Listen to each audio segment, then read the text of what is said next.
पिछले जन्म में मैंने अपनी गर्लफ्रेंड के साथ एक छोटे खरगोश का टैटू बनवाया था, लेकिन किसे पता था कि प्रलय आने के बाद टैटू ही शक्तियां जागृत करने का जरिया बन जाएगा। मेरी गर्लफ्रेंड स्पिरिट रैबिट में बदल गई और मुझे हर जगह छिपाकर बचाती रही, जबकि मेरे पास कोई टैटू नहीं था, इसलिए मैं एक भी शक्ति जागृत नहीं कर पाया। मैं सिर्फ बेबस होकर देखता रहा कि वह अकेले ही भयानक दानवों से लड़ रही है। आखिरकार मुझे बचाने के लिए उसने अपनी जान दे दी। पछतावे और दर्द के साथ जब मैंने दोबारा आंखें खोली तो पाया कि मैं प्रलय आने से ठीक एक दिन पहले पुनर्जन्म ले चुका हूँ। इस बार मैंने अपनी सारी संपत्ति बेच दी और सीधे टैटू शॉप पहुंच गया। मैंने कसम खाई कि इस बार मैं फूड चेन के सबसे ऊपरी स्तर पर खड़ा रहूंगा। मेरी छाती पर पांगु द्वारा आकाश और धरती को अलग करने वाला टैटू बनेगा। पीठ पर 9 ड्रैगनों द्वारा ताबूत खींचने वाला टैटू, बाएं पैर पर डोंगहुआंग दाइयी और दाएं पैर पर महान वानर राजा कैतियान द शेंग। 8 मास्टरों के हाथ से टैटू मशीनें गिर पड़ी और वे मुझे ऐसे देखने लगे जैसे मैं कोई पागल हूँ। लड़के, क्या तुझे अपनी जान प्यारी नहीं है? पांगु का टैटू ही पहले से फॉरबिडन डेस्टिनी माना जाता है और तू ऊपर से 9 ड्रैगनों वाला टैटू भी बनवाना चाहता है। वह कोई साधारण मिथिकल टोटम नहीं, बल्कि करोड़ों जीवों का विनाश करने वाला फॉरबिडन टैटू है। मैं ठंडे स्वर में हंस पड़ा। अगर 1 मिलियन कम है तो मैं 10 मिलियन दूंगा। मुझे चाहिए कि आप खुद सुई चलाएं और बाकी लोग आपकी मदद करें। 7 दिनों के अंदर यह काम पूरा होना चाहिए। मास्टर का चेहरा बदल गया। 7 दिन? तुम पागल हो गए हो। इतने बड़े टैटू को 7 दिनों में पूरा करना नामुमकिन है। मैंने अपनी जेब से एक सूची निकाली और मेज पर फेंक दी। Military grade recovery gel, bionic repair patch, imported pain killer और एंटी इन्फेक्शन मेडिसिन, सब कुछ मैं पहले ही तैयार कर चुका हूँ। आप सिर्फ टैटू बनाइए, जान की जिम्मेदारी मेरी। मास्टर मुझे घूरता रहा। पूरे 30 सेकंड तक वहाँ सन्नाटा छाया रहा। आखिरकार वह झुका टैटू मशीन उठाता है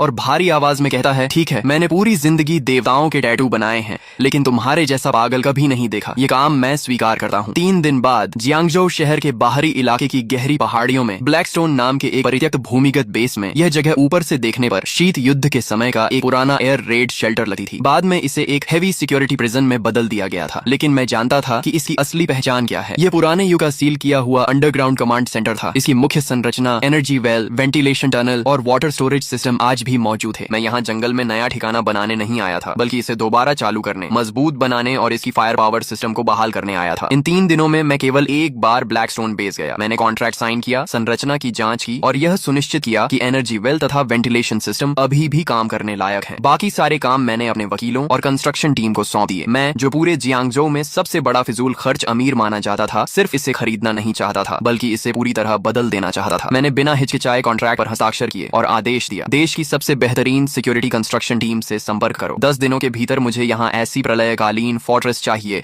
जिसमें एक मक्खी भी घुस न सके। 5 मीटर ऊंची मिलिट्री ग्रेड अलॉय वॉल, करोड़ों टन दबाव झेलने वाला blast proof gate, top level ecological circulation system और नीचे सील की गई एनर्जी अलॉय फैसिलिटीज, सब कुछ रिपेयर करके दोबारा चालू किया जाए। मैंने 100 मिलियन नकद निकाल दिए। 10 दिनों के भीतर पूरा पैसा ट्रांसफर कर दिया जाएगा। पैसों की चिंता मत करो, मैं 3 गुना मजदूरी दूंगा। 24 घंटे लगातार काम चलेगा। मेरे एक के बाद एक आदेशों के साथ पूरा जियांगजो हिल उठा। इसी दौरान टैटू शॉप में मास्टर खुद मेरे शरीर पर सुई चला रहा था, जबकि उसके 3 शिष्य रंग भरने, लाइन खींचने और त्वचा साफ करने में मदद कर रहे थे। मेरी पीठ पर बने 9 ड्रैगनों वाले टैटू में पहली काली ड्रैगन की आकृति पूरी हो चुकी थी। हालांकि उसकी आंखें अभी नहीं बनाई गई थीं, लेकिन फिर भी उससे एक अजीब दबाव महसूस हो रहा था। मेरे दोस्त शू शियाओ दाओ बगल में बैठा था। उसकी बाईं बांह पर बना नज़ा का टैटू लगभग पूरा हो चुका था और बेहद भयानक दिखाई दे रहा था, जबकि जियांग शिंगई बगल के निजी कमरे में था, जहां एक महिला टैटू आर्टिस्ट उसके 9 स्वर्गीय देवी वाले टैटू की बारीकियां पूरी कर रही थी। मेरा फोन लगातार मेरे पास रखा था। स्क्रीन पर वकीलों, एजेंटों, कंस्ट्रक्शन टीम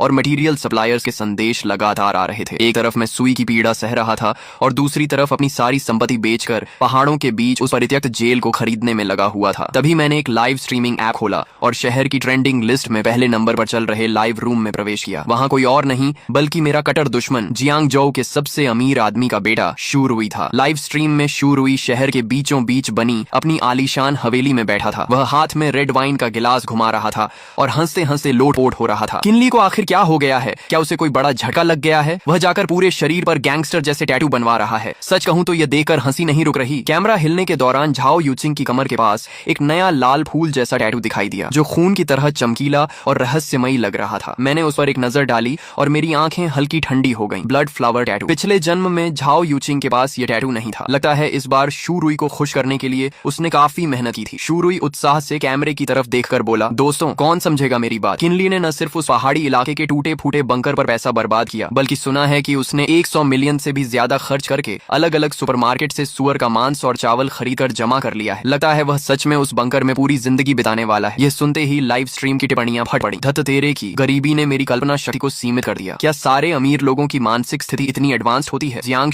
शिनई तो हमारी देवी है, वह भी उसके साथ बंकर में रहने चली गई। पुष्टि हो गई, यह आदमी पूरी तरह मानसिक रूप से असामान्य है, इसे सीधे मेंटल हॉस्पिटल भेज देना चाहिए। इंटरनेट पर फैलते मजाक और दानों को देखकर शू शियाओदाओ गुस्से से कांपने लगा। भाई लिए वह हराम खोर शू रुई, लेकिन मैं सुई के मेरी त्वचा में चुभने की पीड़ा महसूस करते हुए स्क्रीन पर शू रुई का घमंडी चेहरा देखता रहा। मेरी आंखों में कोई गुस्सा नहीं था, सिर्फ शांति थी। अभी जितना ऊंचा कूद रहा है, बाद में उतना ही बुरी तरह रोएगा। शियाओदाओ, सप्लाई ट्रकों पर नजर बनाए रखो, हमारे प्रलयकालीन किले में कोई भी गलती नहीं होनी चाहिए। मेरे पुनर्जन्म को पूरे 7 दिन बीत चुके थे। इन 7 दिनों में मैं लगभग इस भूमिगत कमरे से बाहर नहीं निकला। मास्टर गुइफू और उसके 3 शिष्य बारी बारी से काम करते रहे। दिन में लाइनें बनती, रात में रंग भरे जाते और देर रात टैटू की मरम्मत और सुधार होता। मेरी त्वचा को बचाने के लिए मैंने ब्लैक मार्केट से मिलिट्री ग्रेड रिकवरी जेल और बायोनिक रिपेयर पैच भी मंगवाए थे। हर बार जब कोई हिस्सा पूरा होता, उसे तुरंत रिकवरी जेल से सील कर दिया जाता, नहीं तो इतनी तीव्र प्रक्रिया में मेरी त्वचा बहुत पहले ही जवाब दे चुकी होती। 7वें दिन की देर रात सबसे अंदर वाले कमरे में टैटू मशीन की आवाज आखिरकार रुक गई। शू शियाओदाओ के हाथ पर बने नजहा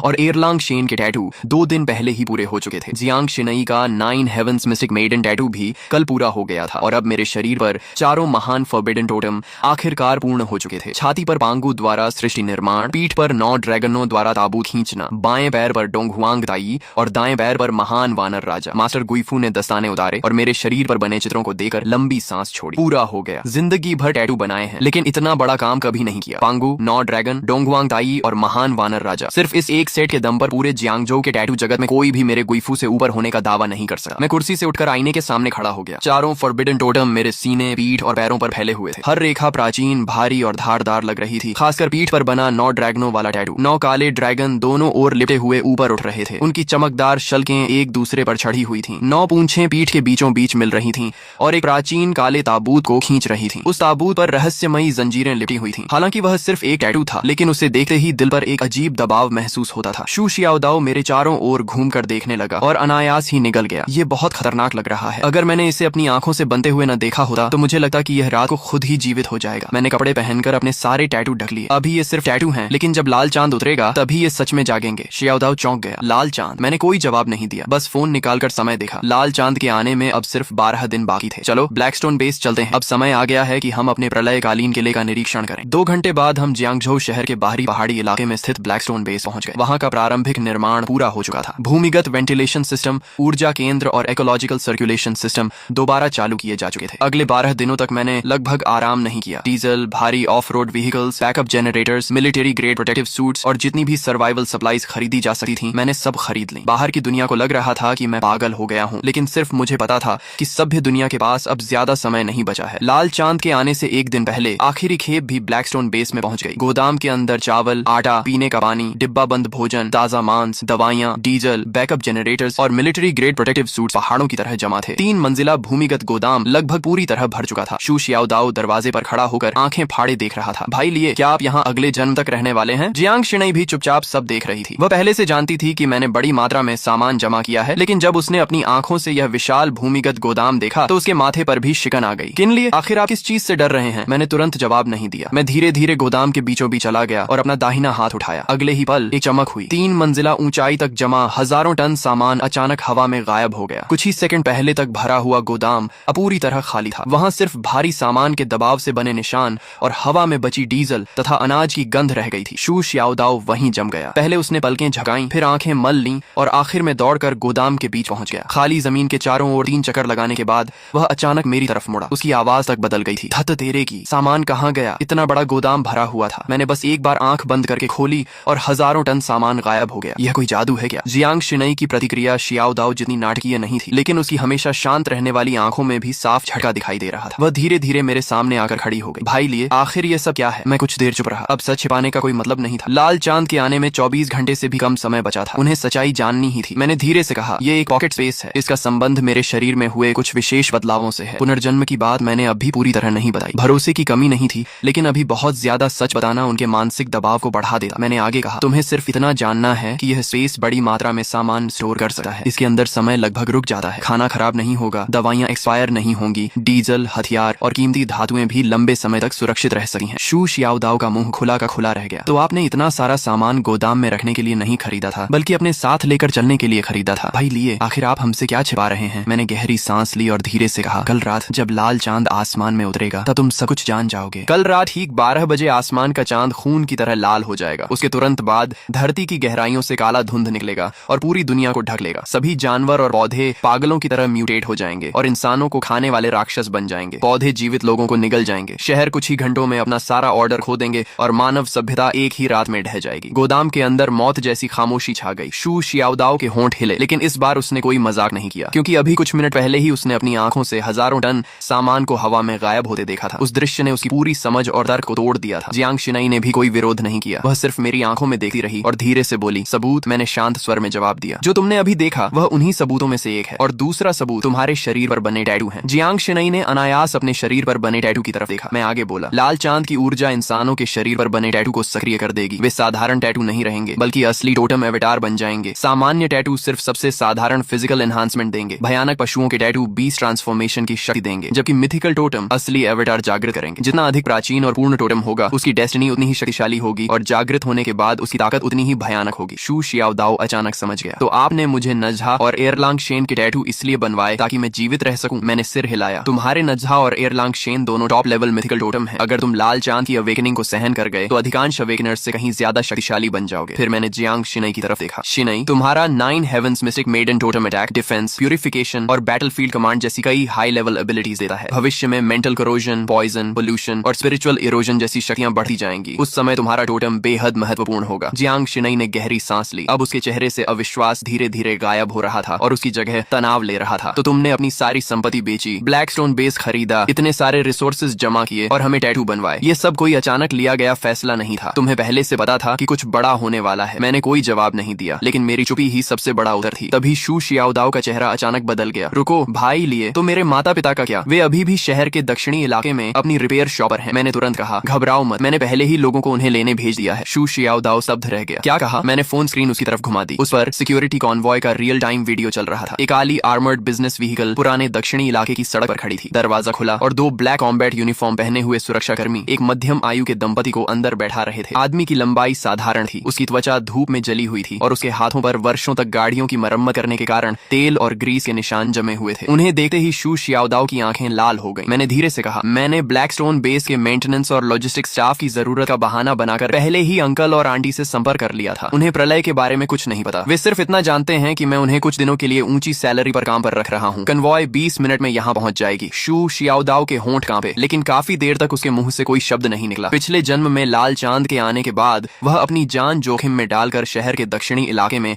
अपने माता पिता को बचाने गया था, लेकिन तब तक पूरा इलाका म्यूटेटेड रैट्स के झुंड से भर चुका था। उसे सिर्फ अपने पिता की टूटी हुई रिंच और अपनी माँ का पुराना एप्रन मिला था, जिसे वह कभी फेंकना नहीं चाहती थी। उसके बाद शू शियाओदाओ एक पागल आदमी की तरह हर दिन लड़ता और मारता रहा, जब तक कि आखिरकार वह एक बीस नेस्ट में मारा नहीं गया। लेकिन इस जन्म में मैं उसे दोबारा वह दर्द नहीं झेलने दूंगा। मैंने उसके कंधे पर हाथ रखा। चिंता मत करो, इस बार अंकल और आंटी की सुरक्षा की जिम्मेदारी मेरी है। शू शियाओदाओ ने सिर झुका लिया। उसके कंधे हल्के हल्के कांप रहे थे। काफी देर बाद उसने सिर उठाया। उसकी आंखें पूरी तरह लाल थीं। भाई लिए धन्यवाद। मैं बस हल्का सा मुस्कुरा दिया। जियांग शिनई ये सब चुपचाप देखती रही। कुछ देर बाद उसने धीमी आवाज में पूछा, तो मेरे पिता का क्या? मैंने शांत स्वर में जवाब दिया, जियांग अंकल अभी पूरी तरह सुरक्षित हैं। तुम जानती हो कि तुम्हारे पिता जियांग चेंगयुआन ड्रैगन नेशन के शीर्ष एनर्जी रिसर्च एकेडमिशियन हैं। आधा महीना पहले ही उन्हें सेना द्वारा राजधानी के अंडरग्राउंड बेस में ले जाया गया था, जहां वे highest level energy core project पर काम कर रहे हैं। वह जगह इस समय पूरे ड्रैगन नेशन की सबसे सुरक्षित जगहों में से एक है। यह सुनकर जियांग शिनई ने राहत की सांस ली। फिर मैंने थोड़ी देर रुकर कहा,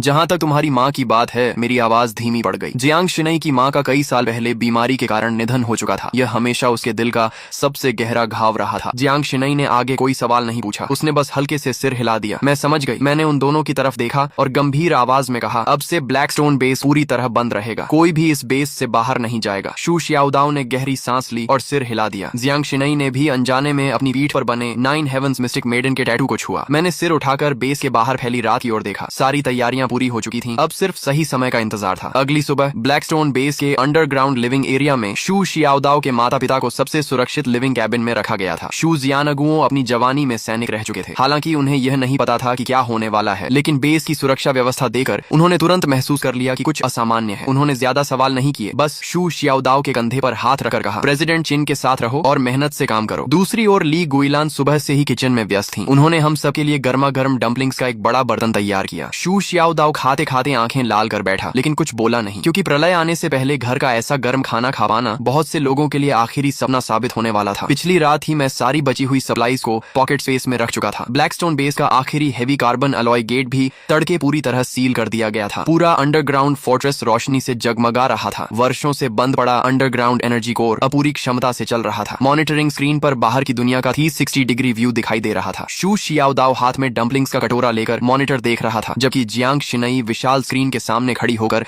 बाहरी डिफेंस सिस्टम की जांच कर रही थी। उसके शरीर पर बना 9 हेवंस मिस्टिक मेडन का टैटू पूरी तरह ठीक हो चुका था। उसकी ठंडी और शांत आभा में अब एक तेज धार जैसी शक्ति जुड़ गई थी। उसी समय मेरे फोन पर ट्रेंडिंग न्यूज का नोटिफिकेशन आया। शू रुई ने फिर से लाइव स्ट्रीम शुरू कर दी थी। स्क्रीन पर वह अब भी शहर के बीचों बीच बने अपने आलीशान विला में एक भव्य पार्टी कर रहा था। क्रिस्टल शैंडलियर्स, शैंपेन टावर, संगीत, सुंदर लड़कियां और अमीर घरानों के युवक युवतियां पूरे माहौल को अत्यंत शानदार बना रहे थे। मैंने समय देखा, लाल चांद के आने में अब 1 घंटे से भी कम समय बचा था। शू रुई ने झाओ यूचिंग को अपनी बाहों में लेकर कैमरे की तरफ देखा और हंसते हुए बोला, दोस्तों देखा आपने, वह पागल के लिए अब तक शायद किसी पहाड़ी बंकर में छिप चुका होगा। उसने अपनी संपत्ति बेच दी, टनों मांस और चावल खरीद लिए और जियांग शिनई को भी टैटू बनवाने ले गया। क्या उसे सच में लगता है कि दुनिया खत्म होने वाली है? झाओ यूचिंग उसके सीने से लगकर हंस पड़ी। यंग मास्टर चू, सच कहूं तो मैं भी देखना चाहती हूँ कि कल किनली अपनी बेइज्जती कैसे संभालेगा। शू रुई ने हाथ में पकड़ा वाइन ग्लास हिलाया और भी जोर से हंस पड़ा। अगर आज रात कुछ नहीं हुआ तो कल मैं खुद लोगों को लेकर उस पहाड़ी बंकर में जाऊंगा, उसका पूरा बंकर तोड़ दूंगा और फिर उसे अपने हाथों से मेंटल हॉस्पिटल भेजूंगा। लाइव स्ट्रीम में लाखों लोग हंस रहे थे। पूरा चैट रूम मजाक और तानों से भरा हुआ था, लेकिन ब्लैकस्टोन बेस के अंदर सिर्फ एनर्जी कोर की गूंज सुनाई दे रही थी। मैंने अपनी घड़ी की ओर देखा, 23:50। लाल चांद के आने में सिर्फ 10 सेकंड बाकी थे। बाहर की दुनिया अब भी जश्न मना रही थी, जबकि हमारे बेस के भीतर सन्नाटा पसरा हुआ था। 10, 9, 8। मैंने धीरे से हाथ में पकड़ा कांटा और चम्मच नीचे रख दिया। 3, 2, 1। जैसे ही काउंटडाउन समाप्त हुआ, पूरी पृथ्वी के भीतर से आती हुई एक प्राचीन और भयावह गूंज सुनाई दी। वो पूरा ग्रह जोर से कांप उठा। लाइव स्ट्रीम में अभी तक हंस रहा शू रुई अचानक चुप हो गया, क्योंकि उसकी विला की विशाल खिड़की के बाहर दिखाई देने वाला चमकता हुआ चांद एक पल में रक्त जैसा लाल हो चुका था। वह किसी विशाल खून से भरी आंख की तरह आसमान में लटक गया था, मानो पूरी मानवता को घूर रहा हो। इसके तुरंत बाद धरती के नीचे से घना काला धुआं निकलने लगा और कुछ ही क्षणों में पूरे जियांगजो शहर को ढक लिया। थत तेरे की, यह क्या है? चांद सच में लाल हो गया। लाइव स्ट्रीम में शू रुई की चीख गूंज उठी। उसके हाथ का वाइन ग्लास जमीन पर गिरकर टूट गया, लेकिन उसे इसका एहसास तक नहीं हुआ। तभी स्क्रीन पर जाओ यूचिंग की गोद में बैठा प्योर ब्रेड पूडल अचानक एक भयानक गर्जना करने लगा। लाखों दर्शकों की आंखों के सामने उसका शरीर गुब्बारे की तरह फूलने लगा। उसके शरीर पर काले बाल उग आए, आंखें लाल हो गईं और मुंह में रेजर जैसी नुकीली दांत निकल आए। अगले ही पल वह म्यूटेटेड पूडल झाओ यूचिंग पर झपटा। उसके पंजों ने झाओ यूचिंग के कंधे को चीर दिया और उसे जमीन पर पटक दिया। कैमरा बुरी तरह हिलने लगा। चीखें पूरे लाइव स्ट्रीम में गूंज उठी। यंग मास्टर शू, मुझे बचाइए! झाओ यूचिंग का चेहरा डर से सफेद पड़ चुका था। उसने मदद के लिए शू रुई की तरफ हाथ बढ़ाया, लेकिन शू रुई पहले ही भय से कांप रहा था। दूर रहो, मेरे पास मत आओ। वह घबराकर पीछे हटा और यहाँ तक कि उसने झाओ यूचिंग का हाथ भी लात मारकर दूर कर दिया। फिर वह सीढ़ियों की ओर भाग गया। झाओ यूचिंग जमीन पर गिरी हुई थी। उसके कपड़े खून से लाल हो रहे थे और उसका पूरा शरीर कांप रहा था, लेकिन उसे जवाब में सिर्फ शू रुई की भागती हुई पीठ दिखाई दी। म्यूटेटेड पूडल फिर से उसकी तरफ बढ़ने लगा। उसकी रक्तिम आंखें उसी पर टिकी हुई थीं। लाइव स्ट्रीम की टिप्पणियां पागलों की तरह चल रही थीं। कोई उसे बचाओ। शू रुई खुद भाग गया। अभी तक तो प्यार की बातें कर रहा था, सब खत्म हो गया। झाओ यूचिंग की आंखों में बची हुई उम्मीद धीरे धीरे खत्म हो गई। उसकी जगह गहरा क्रोध और नफरत भर गई। उसी क्षण उसकी कमर पर बना blood red spider lily tattoo चमक उठा। लाल प्रकाश की लहरें उसके शरीर से निकलने लगी। एक एक करके लाल फूलों की पंखुड़ियां हवा में प्रकट होने लगी। उसके पीछे रक्त रंग के फूलों का विशाल समुद्र उभर आया। पूरा दृश्य सुंदर भी था और भयावह भी। उसने ठंडी आवाज में कहा, तुम भी मुझे छोड़कर चले गए? सीढ़ियों तक पहुंच चुका शू रुई ये सुनकर रुक गया। वह पलटा और अगले ही क्षण उसका चेहरा सफेद पड़ गया। झाओ यूचिंग के नीचे असंख्य स्पाइडर लिलीज खिल चुकी थीं। वे जीवित प्राणियों की तरह हिल रही थीं। फूलों की बेलें आगे बढ़ीं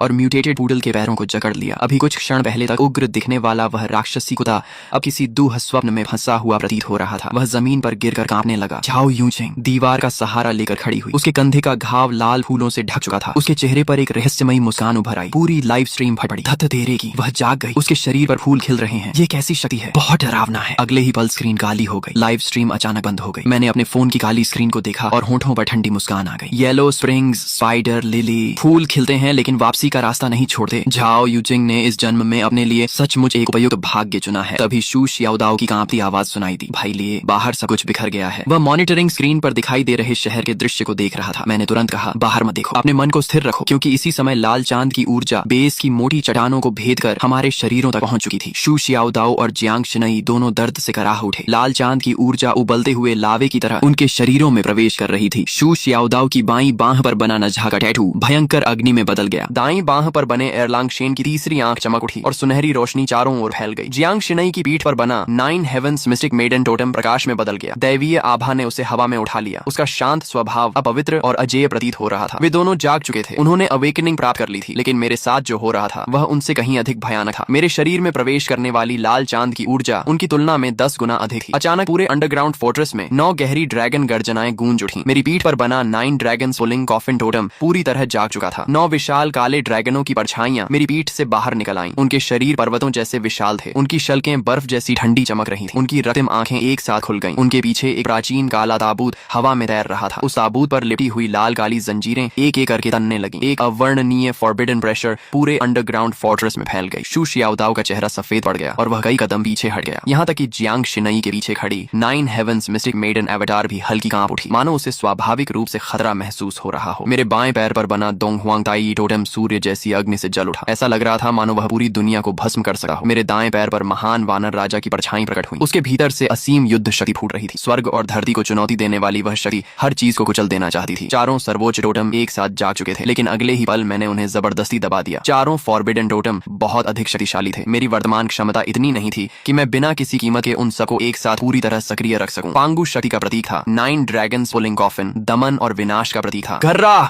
म्यूटेटेड बोर किंग ने एक भयानक दहाड़ लगाई और चारों पैरों से पूरी ताकत के साथ मेरी ओर दौड़ पड़ा। उसका विशाल शरीर किसी हैवी टैंक की तरह जमीन को रौंदता हुआ मेरी तरफ आ रहा था। भाई लिए सावधान, ये लेवल 1 पीक बीस्ट किंग है। शू शियाओदाओ अनायास मेरी मदद के लिए आगे बढ़ने लगा। पीछे हटो, मैंने ठंडी आवाज में सिर्फ 2 शब्द कहे। मैं अपनी जगह से टस से मस नहीं हुआ। न मैं पीछे हटा और न ही बचने की कोशिश की। ठीक उसी क्षण जब बोर किंग के भाले जैसे नुकीले दांत मेरी छाती को भेदने वाले थे, मैंने हरकत की। कोई जटिल टेक्निक नहीं, कोई शानदार चाल नहीं। मैंने बस अपना दाहिना हाथ उठाया और मुट्ठी बांध ली। पांगु की शक्ति, मैंने मन ही मन कहा। मेरी छाती पर बना पांगु टोटेम अचानक गहरे सुनहरे प्रकाश से चमक उठा। एक धुंधली प्राचीन दैत्याकार आकृति मेरी मुट्ठी पर इकट्ठी होने लगी। अगले ही पल मैंने मुक्का चलाया। धड़ाम! कई टन वजनी म्यूटेटेड बोर किंग चीखने तक का मौका नहीं पा सका। उसका विशाल शरीर कीचड़ की तरह जमीन पर गिर पड़ा। एक ही मुक्के में लेवल 1 पीक बीस्ट किंग का इंस्टेंट किल। उसी समय मेरी पीठ से 9 गहरी ड्रैगन गर्जनाएं सुनाई दी। 9 ड्रैगन पुलिंग कॉफिन की विशाल छाया मेरे पीछे प्रकट हो गई। 9 काले ड्रैगनों ने धीरे धीरे अपनी रक्तिम आंखें खोली और उस प्राचीन काले ताबूत को खींचते हुए आकाश में मंडराने लगे। 9 ड्रैगन सप्रेशन! मेरी आवाज गूंजी। गड़गड़ा! काले ताबूत की छाया हल्के से कांपी। अगले ही पल ऐसा दबाव फैला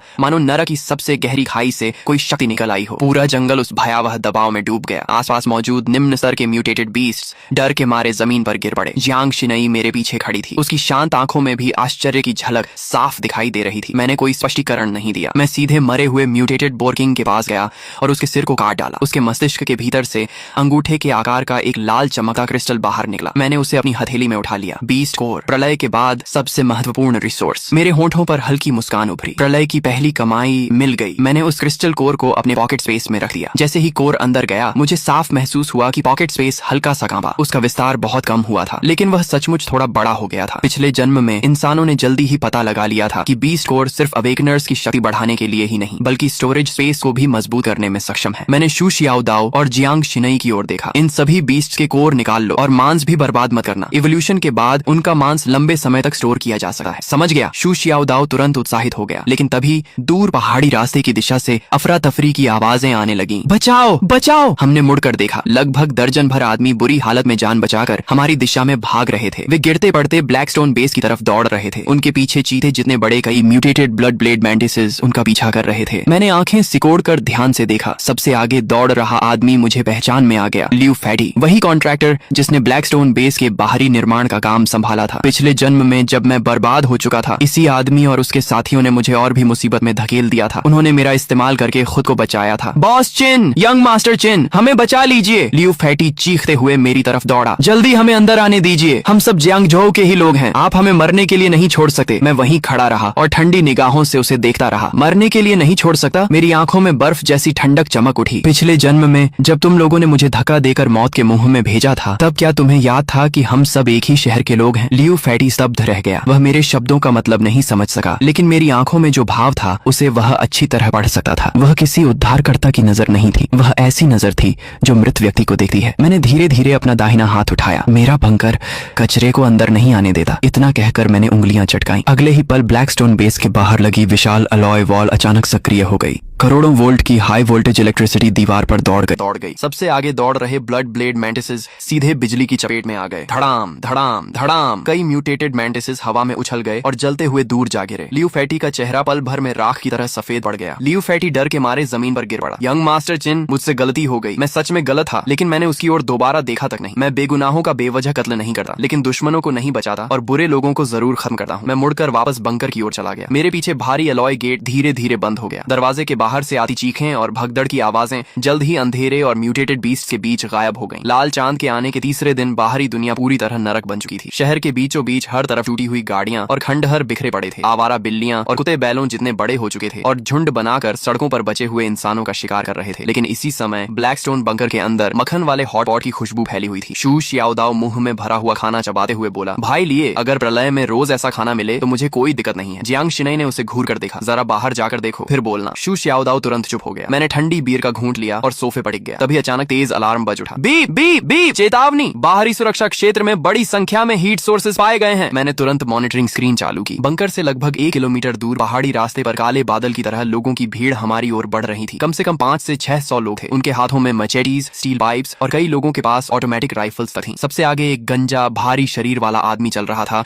जिसके शरीर पर एक विशाल रक्तिम अजगर का टैटू लिपटा हुआ था। चिंगलोंग गैंग का सरगना लोंग वू। पिछले जन्म में यह आदमी अपने S rank blood Python totem के बल पर शुरुआती प्रलय काल में अत्याचार करता फिरता था। मुझे उम्मीद नहीं थी कि इस जन्म में वह सीधे मेरे बंकर पर नजर डाल देगा। स्क्रीन पर लोंग वू अपना विशाल चाकू कंधे पर रखे चिल्ला रहा था, अंदर छिपे कायरों, मुझे पता है कि तुमने कई जन्मों जितना राशन जमा कर रखा है। अभी दरवाजा खोलो, सारा सामान और औरतें हमें सौंप दो। अगर मेरा मूड अच्छा हुआ तो तुम्हें जिंदा छोड़ दूंगा, नहीं तो आज मैं इस पूरे बंकर को उड़ा दूंगा। शू शियाओदाओ गुस्से से खड़ा हो गया। ये हरामखोर जियांग शिनई तक पर नजर डाल रहे हैं। लेकिन मैं मुस्कुरा दिया। घबराओ मत, करोड़ों खर्च करके जो डिफेंस सिस्टम लगाया है उसे काम करने का मौका तो मिलना चाहिए। बाहर लोंग वू काफी देर तक इंतजार करता रहा। जब कोई जवाब नहीं मिला तो वह गुस्से से चिल्लाया, चेहरा दिखाने की भी हिम्मत नहीं है, रॉकेट लॉन्चर तैयार करो, इस दरवाजे को उड़ा दो। 3 रॉकेट मिसाइल्स आग की लकीर बनाते हुए बंकर के गेट से टकराई। धड़ाम धड़ाम धड़ाम, विस्फोटों की आवाज रात के आसमान में गूंज उठी। चिंगलोंग गैंग के लोग खुशी से चिल्लाने लगे, उड़ गया होगा। क्या प्रलय किला हमारे बॉस लोंग के सामने सब कबाड़ है? लेकिन जैसे ही धुआं छंटा, सबकी मुस्कान जम गई। चांदी जैसे रंग का विशाल एलॉय गेट अब भी वहीं खड़ा था। उसकी सतह पर एक खरोंच तक नहीं आई थी। लोंग वू का चेहरा बदसूरत हो गया। फिर से हमला करो। तभी दीवार के ऊपर लगे मेटल पैनल्स धीरे धीरे खुलने लगे। कड़क कड़क कड़क, छिपे हुए कंपार्टमेंट से 12 6 barrel Gatling heavy machine guns बाहर निकल आईं। उनके काले मुंह सीधे भीड़ बढ़ गए। मॉनिटरिंग रूम में बैठा मैं हाथ में वाइन ग्लास लिए शांत स्वर में बोला, एक बार चेतावनी दो। अगले ही पल बाहरी ब्रॉडकास्ट सिस्टम गूंज उठा, यह ब्लैकस्टोन बेस की निजी संपत्ति है, तुरंत यहाँ से चले जाओ, अन्यथा परिणामों के लिए स्वयं जिम्मेदार होंगे। निजी संपत्ति? लोंग वू हंस पड़ा। भाड़ में गई निजी संपत्ति, सब लोग हमला करो। मैंने अपना वाइन ग्लास मेज पर रखा। फायर। अगले ही सेकंड 12 गैटलिंग गन्स एक साथ गरज उठी। तड़ तड़ तड़ तड़ तड़, आर्मर पियर्सिंग बुलेट्स का तूफान पहाड़ी रास्ते पर टूट पड़ा। चिंगलोंग गैंग के लोग दर्जनों की संख्या में गिरने लगे। सिर्फ 30 सेकंड में पूरा इलाका चीखों से भर गया। 200 से ज्यादा गुंडे जमीन पर तड़प रहे थे। बाकी बचे लोग डर के मारे पीछे भागने लगे। मैं मॉनिटरिंग रूम में बैठा रहा। मेरे चेहरे पर कोई भाव नहीं था। प्रलय में कुछ लोग बचाए जाने के लायक नहीं होते। Cease fire. मैंने फायर कंट्रोल बंद कर दिया। बाहर 500-600 लोगों की भीड़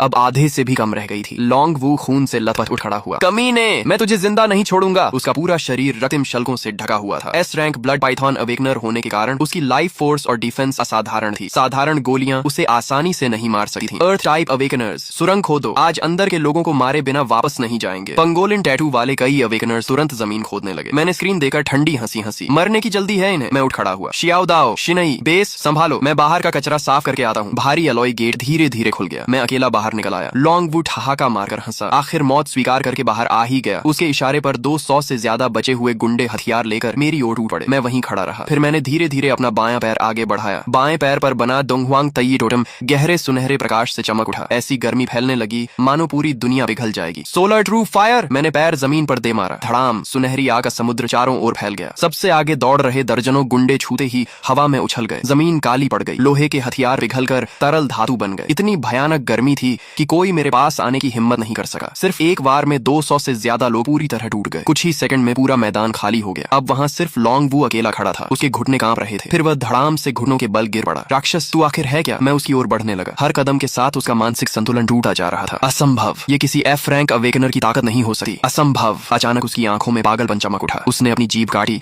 और खून की एक धार अपने ब्लड पाइथन टैटू पर उगल दी। अगले ही पल उसकी हड्डियां खींचने लगी। शरीर पर शल्क उगाए। उसका पूरा शरीर बदलने लगा। कुछ ही सेकंड में वह 20 मीटर से लंबा और पानी के टैंक जितना मोटा विशाल ब्लड पाइथन बन गया। S rank totem complete awakening. वह पागलों की तरह गरजा, मैं तुझे निगल जाऊंगा। विशाल अजगर ने मुंह खोला। उसका जबड़ा इतना बड़ा था कि एक आर तक निगल सकता था। वह सीधे मेरी ओर छटा। उसके साथ आने वाली दुर्गंध भरी हवा से जमीन के पत्थर तक उड़ने लगे। मैं हंस पड़ा। सिर्फ बड़ा हो जाने से कोई ताकतवर नहीं बन जाता। मैंने अपना दायां पैर आगे बढ़ाया। Great sage equal to heaven, battle against the heavens. मेरे दाएं पैर पर बना सन वुकोंग टोटम विस्फोट की तरह चमक उठा। आसमान तक पहुंचती युद्ध ऊर्जा चारों ओर फैल गई। अगले ही पल मेरा शरीर सुनहरी रोशनी से ढक गया। मेरी नसों में बहता रक्त गरजते हुए ड्रैगन जैसा महसूस हो रहा था। मेरे पीछे एक विशाल युद्ध अवतार प्रकट हुआ। उसके शरीर पर पर्पल गोल्ड आर्मर थी और सिर पर फीनिक्स विंग क्राउन। जैसे ही उसकी सुनहरी आंखें खुली, ऐसा लगा मानो पूरे आकाश को ढकने वाला काला धुआं बीच से चीर दिया गया हो। ब्लड पाइथन मुझ पर टूट पड़ा, लेकिन मैं पीछे हटने के बजाय उसकी ओर दौड़ा। मेरा शरीर तो के गोले की तरह हवा में उछला। मैंने एक ही छलांग में उसके निचले जबड़े पर पैर रख दिया और उसके विशाल सिर को जबरदस्ती पीछे झुका दिया। ब्लड पाइथन दर्द से चीख उठा। उसका विशाल शरीर पागलों की तरह तड़पने लगा ताकि मुझे नीचे गिरा सके, लेकिन मैं उसके सिर पर ऐसे खड़ा था जैसे किसी पर्वत की चोटी पर खड़ा हूँ। वह मुझे हिला तक नहीं पाया। गुस्से में ब्लड पाइथन ने अपनी विशाल पूंछ घुमाई। उसके रास्ते में आने वाले पत्थर और पेड़ सब चकनाचूर हो गए। मैंने अपना दायां हाथ उठाया और मेरे पीछे खड़े सन वुकोंग एवटार ने भी वही किया। शून्य में सुनहरी युद्ध अग्नि से जलती हुई एक विशाल स्टाफ बनने लगी। उसके ऊपर बने प्राचीन सिंबल्स एक एक करके चमकने लगे। वह बिल्कुल रूई जिंगू बैंग जैसी दिख रही थी। मैंने उस स्टाफ की छाया को मजबूती से पकड़ लिया। उसी क्षण एक भयानक युद्ध ऊर्जा मेरे पूरे शरीर में दौड़ गई। घुटनों पर गिर जा। मैंने स्टाफ को पूरी ताकत से घुमाया। धड़ाम! गोल्डन स्टाफ और ब्लड पाइथन की विशाल पूंछ टकरा गए। हवा फट गई। शॉकवेव तूफान की तरह पूरे जंगल में फैल गई। वह पूंछ जो आर्मर्ड व्हीकल्स तक तोड़ सकती थी, मेरे एक बार में चकनाचूर हो गई। उसके शल्क फट गए और पूरी पूंछ पीछे उछल गई। पहली बार ब्लड पाइथन की आंखों में डर दिखाई दिया। असंभव! मैं एस रैंक ब्लड पाइथन हूँ। तुम मुझे दबा कैसे सकते हो? मैं उसके सिर पर खड़ा उसे नीचे देख रहा था। क्योंकि तुम्हारा तथाकथित एस रैंक फॉरबिडन टोटम्स के सामने कुछ भी नहीं है। इतना कहकर मैंने दोनों हाथों से गोल्डन स्टाफ को पकड़ लिया और ऊपर उठा लिया। मेरे पीछे खड़ा सन वुकोंग अवतार अचानक बढ़ने लगा। 10 मीटर, 30 मीटर, 50 मीटर। अंत में वह आसमान छूती हुई विशाल सुनहरी बैटल फॉर्म में बदल गया। उसके पैरों के नीचे काला धुआं था और सिर के ऊपर लाल चांद। उसके हाथ की गोल्डन स्टाफ किसी स्वर्गीय स्तंभ जैसी लग रही थी। अगले ही पल उसने ब्लड पाइथन की कमजोर जगह पर पूरी ताकत से वार कर दिया। Battle heaven smash! धड़ाम! ऐसा लगा जैसे पूरा पहाड़ उछल गया हो। धरती फट गई। पत्थर आसमान में उड़ गए। ब्लड पाइथन का विशाल शरीर सीधे जमीन में धंस गया। उसके शल्क एक एक करके फटने लगे। भयानक बैटल एनर्जी उसकी हड्डियों में दौड़ गई और उसके शरीर की सारी लाइफ फोर्स को चकनाचूर कर दिया। ब्लड पाइथन की आंखें सिकुड़ गईं। उसका शरीर कुछ बार तड़पा और फिर हमेशा के लिए शांत हो गया। उस वार की बची हुई शक्ति ने पूरे पहाड़ पर फैले काले धुएं को भी दूर उड़ा दिया। मैंने गोल्डन स्टाफ की छाया वापस समेट ली और आराम से जमीन पर उतर गया। मेरे पीछे खड़ा सन वुकोंग अवतार धीरे धीरे गायब हो गया। सिर्फ मेरे दाएं पैर का टोटम हल्की सुनहरी चमक छोड़ रहा था। एस रैंक अवेकनर लॉन्ग वू एक ही वार में मारा गया। मैंने हाथ को चाकू की तरह इस्तेमाल करके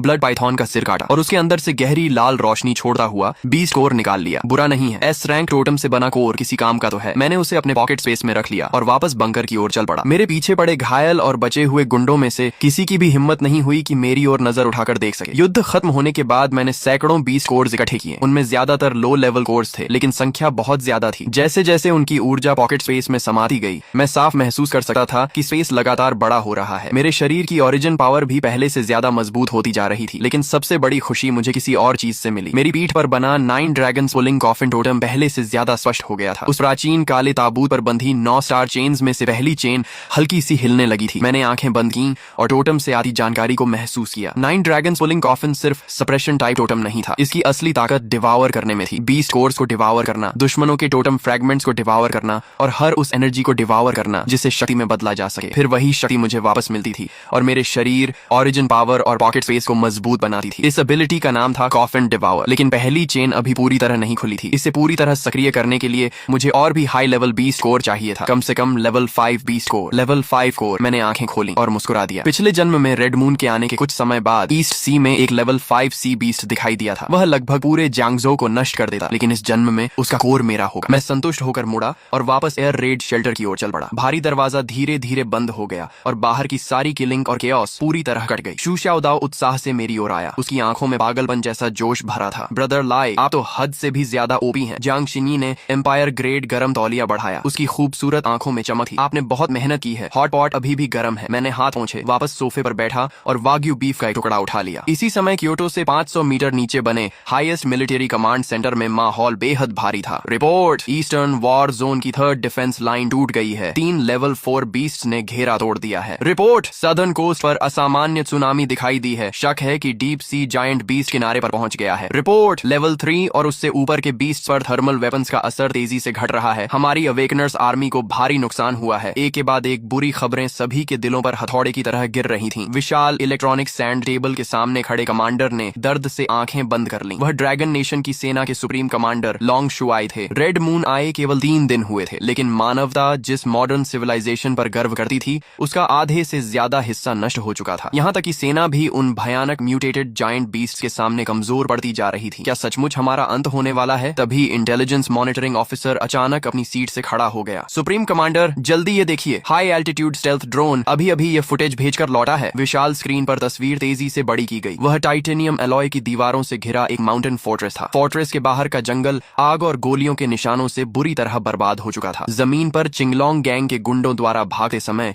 छोड़ी गई गाड़ियां और हथियार बिखरे पड़े थे, और स्क्रीन के बीचों बीच एक नंगे ऊपरी शरीर वाला युवा अकेला फोर्ट्रेस के बाहर पहाड़ी रास्ते पर खड़ा था। उसके सामने 20 मीटर से भी लंबी और पानी के टैंक जितनी मोटी एक भयानक ब्लड पाइथन थी। उसका पूरा शरीर डार्क रेड स्केल्स से ढका था और उसकी विशाल आंखों में पागलपन भरा हुआ था। एस क्लास अवेकनर मिला है, क्या आसपास की सेना को तुरंत सपोर्ट के लिए भेजें? देर हो चुकी है, दूरी बहुत ज्यादा है। जब तक हमारे लोग पहुंचेंगे तब तक लड़ाई खत्म हो जाएगी। लेकिन अगले ही पल पूरा कमांड सेंटर मौत जैसी खामोशी में डूब गया। स्क्रीन में उस युवक का दायां पैर अचानक चमकदार सुनहरी रोशनी से फट पड़ा। उसके पीछे एक बेहद घमंडी और युद्ध प्रिय गोल्डन बैटल एवेटार प्रकट हुआ। उस एवेटार ने गोल्डन आर्मर पहन रखा था, सिर पर Phoenix wing purple gold crown था और उसके हाथ में एक गोल्डन स्टाफ था जो मानो आसमान को दबा रहा हो। ड्रोन की स्क्रीन के पार भी सभी लोग एक आदिम और उग्र युद्ध शक्ति को महसूस कर सकते थे। यह कौन सा पाथ है? इंटेलिजेंस ऑफिसर बड़बड़ाया। किसी ने जवाब नहीं दिया क्योंकि स्क्रीन पर लड़ाई अपने सबसे चौंकाने वाले चरण में प्रवेश कर चुकी थी। युवक एक कदम में ब्लड पाइथन के सिर पर पहुंच गया। उसने दोनों हाथों से गोल्डन स्टाफ को कसकर पकड़ लिया। उसके पीछे का गोल्डन बैटल एवेटार भी पागल हो उठा। 10 मीटर, 30 मीटर, 50 मीटर और अंत में वह एक ऐसे विशाल एवेटार में बदल गया जो लगभग पहाड़ के बराबर ऊंचा था। अगले ही पल गोल्डन स्टाफ ने ब्लड पाइथन के 7 इंच वाइटल पॉइंट पर बेरहमी से प्रहार किया। धड़ाम! स्क्रीन के पार भी सभी लोग देख सकते थे कि पूरा जंगल जोर से कांप उठा। जमीन फट गई, पत्थर आसमान में उड़ गए। वह एस क्लास ब्लड पाइथन जिसकी रक्षा को भारी हथियार भी शायद नहीं तोड़ सकते थे, एक ही बार में जमीन के अंदर धंसा दी गई। उसका विशाल शरीर कुछ क्षण तक बुरी तरह तड़पता रहा और फिर पूरी तरह मर गया। पूरा कमांड सेंटर बिल्कुल शांत हो गया। कई सेकंड बाद किसी ने मुश्किल से लार निकली। एक बार में एस क्लास एवोल्यूशन बीस्ट को मार दिया। ये कैसे संभव है? आखिर वह किस लेवल का अवेकनर है? टारगेट की पहचान मिल गई है। चिनले, उम्र 22 साल, जांगजो छिन ग्रुप का पूर्व उत्तराधिकारी। रेड मून आने से 20 दिन पहले उसने अपनी सारी संपत्ति बेच दी और जांगजो के बाहरी इलाके में ब्लैकस्टोन बेस खरीद लिया। उसने बड़ी मात्रा में सप्लाईज भी जमा की। इसके अलावा वह 2 साथियों को लेकर अंडरग्राउंड टैटू स्टूडियो गया और लगातार 7 दिनों तक बड़े पैमाने पर टैटू बनवाए। रेड मून आने से 1 दिन पहले वह आधिकारिक रूप से ब्लैकस्टोन बेस में रहने चला गया। बेस पूरा कमांड सेंटर एक बार फिर खामोश हो गया। सभी को एक ही बात समझ आ गई थी। चिनलाई नाम का यह युवा शायद पहले से जानता था कि अपोकलिप्स आने वाला है। जांच जारी रखो। उसके साथ मौजूद उन 2 लोगों की जानकारी भी निकालो और तुरंत चिनलाई को हाईएस्ट स्ट्रेटेजिक टारगेट की सूची में डालो। स्पेशल कमिश्नर को जांगजो भेजा जाए। चिंगलोंग गैंग को खत्म करने के अगले दिन की सुबह मैं एयर रेड शेल्टर के कांस्टेंट टेम्परेचर स्विमिंग पूल में लेटा हुआ था, आंखें बंद करके शरीर के भीतर जमा विशाल एसेंस और एनर्जी को अब्सॉर्ब कर रहा था। तभी बी बी बी तेज अलार्म की आवाज ने फिर शांति तोड़ दी। ब्रदर लाई, फिर कुछ बेवकूफ लोग मरने आए हैं। चू शाओदाओ जल्दी से पूल के पास आया और मॉनिटरिंग टैबलेट मुझे थमा दिया। लेकिन इस बार लोग ज्यादा नहीं है, केवल कुछ दर्जन, मगर उनका लीडर कोई पुराना जानकार लगा है। मैंने टैबलेट लिया और स्क्रीन पर नजर डाली। मेरे होठों पर ठंडी मुस्कान उभर आई। स्क्रीन में दर्जनों फटे पुराने कपड़े पहने हुए गुंडे हाथों में घटिया हथियार लिए पहाड़ी रास्ते से शेल्टर की ओर बढ़ रहे थे। सबसे आगे चल रहे आदमी का चेहरा गंदगी से भरा था और हालत खराब थी, लेकिन मैंने उसे तुरंत पहचान लिया। जांगजो के सबसे अमीर आदमी का बेटा और मेरी पिछली जिंदगी का दुश्मन शू रुई। रेड मून आने वाले दिन वह सिटी सेंटर के विला में लाइव स्ट्रीम कर रहा था और म्यूटेटेड टाइजी डॉग को देखकर डर के मारे बुरी तरह घबरा गया था। मुझे उम्मीद नहीं थी कि वह अपनी पीठ पर मौजूद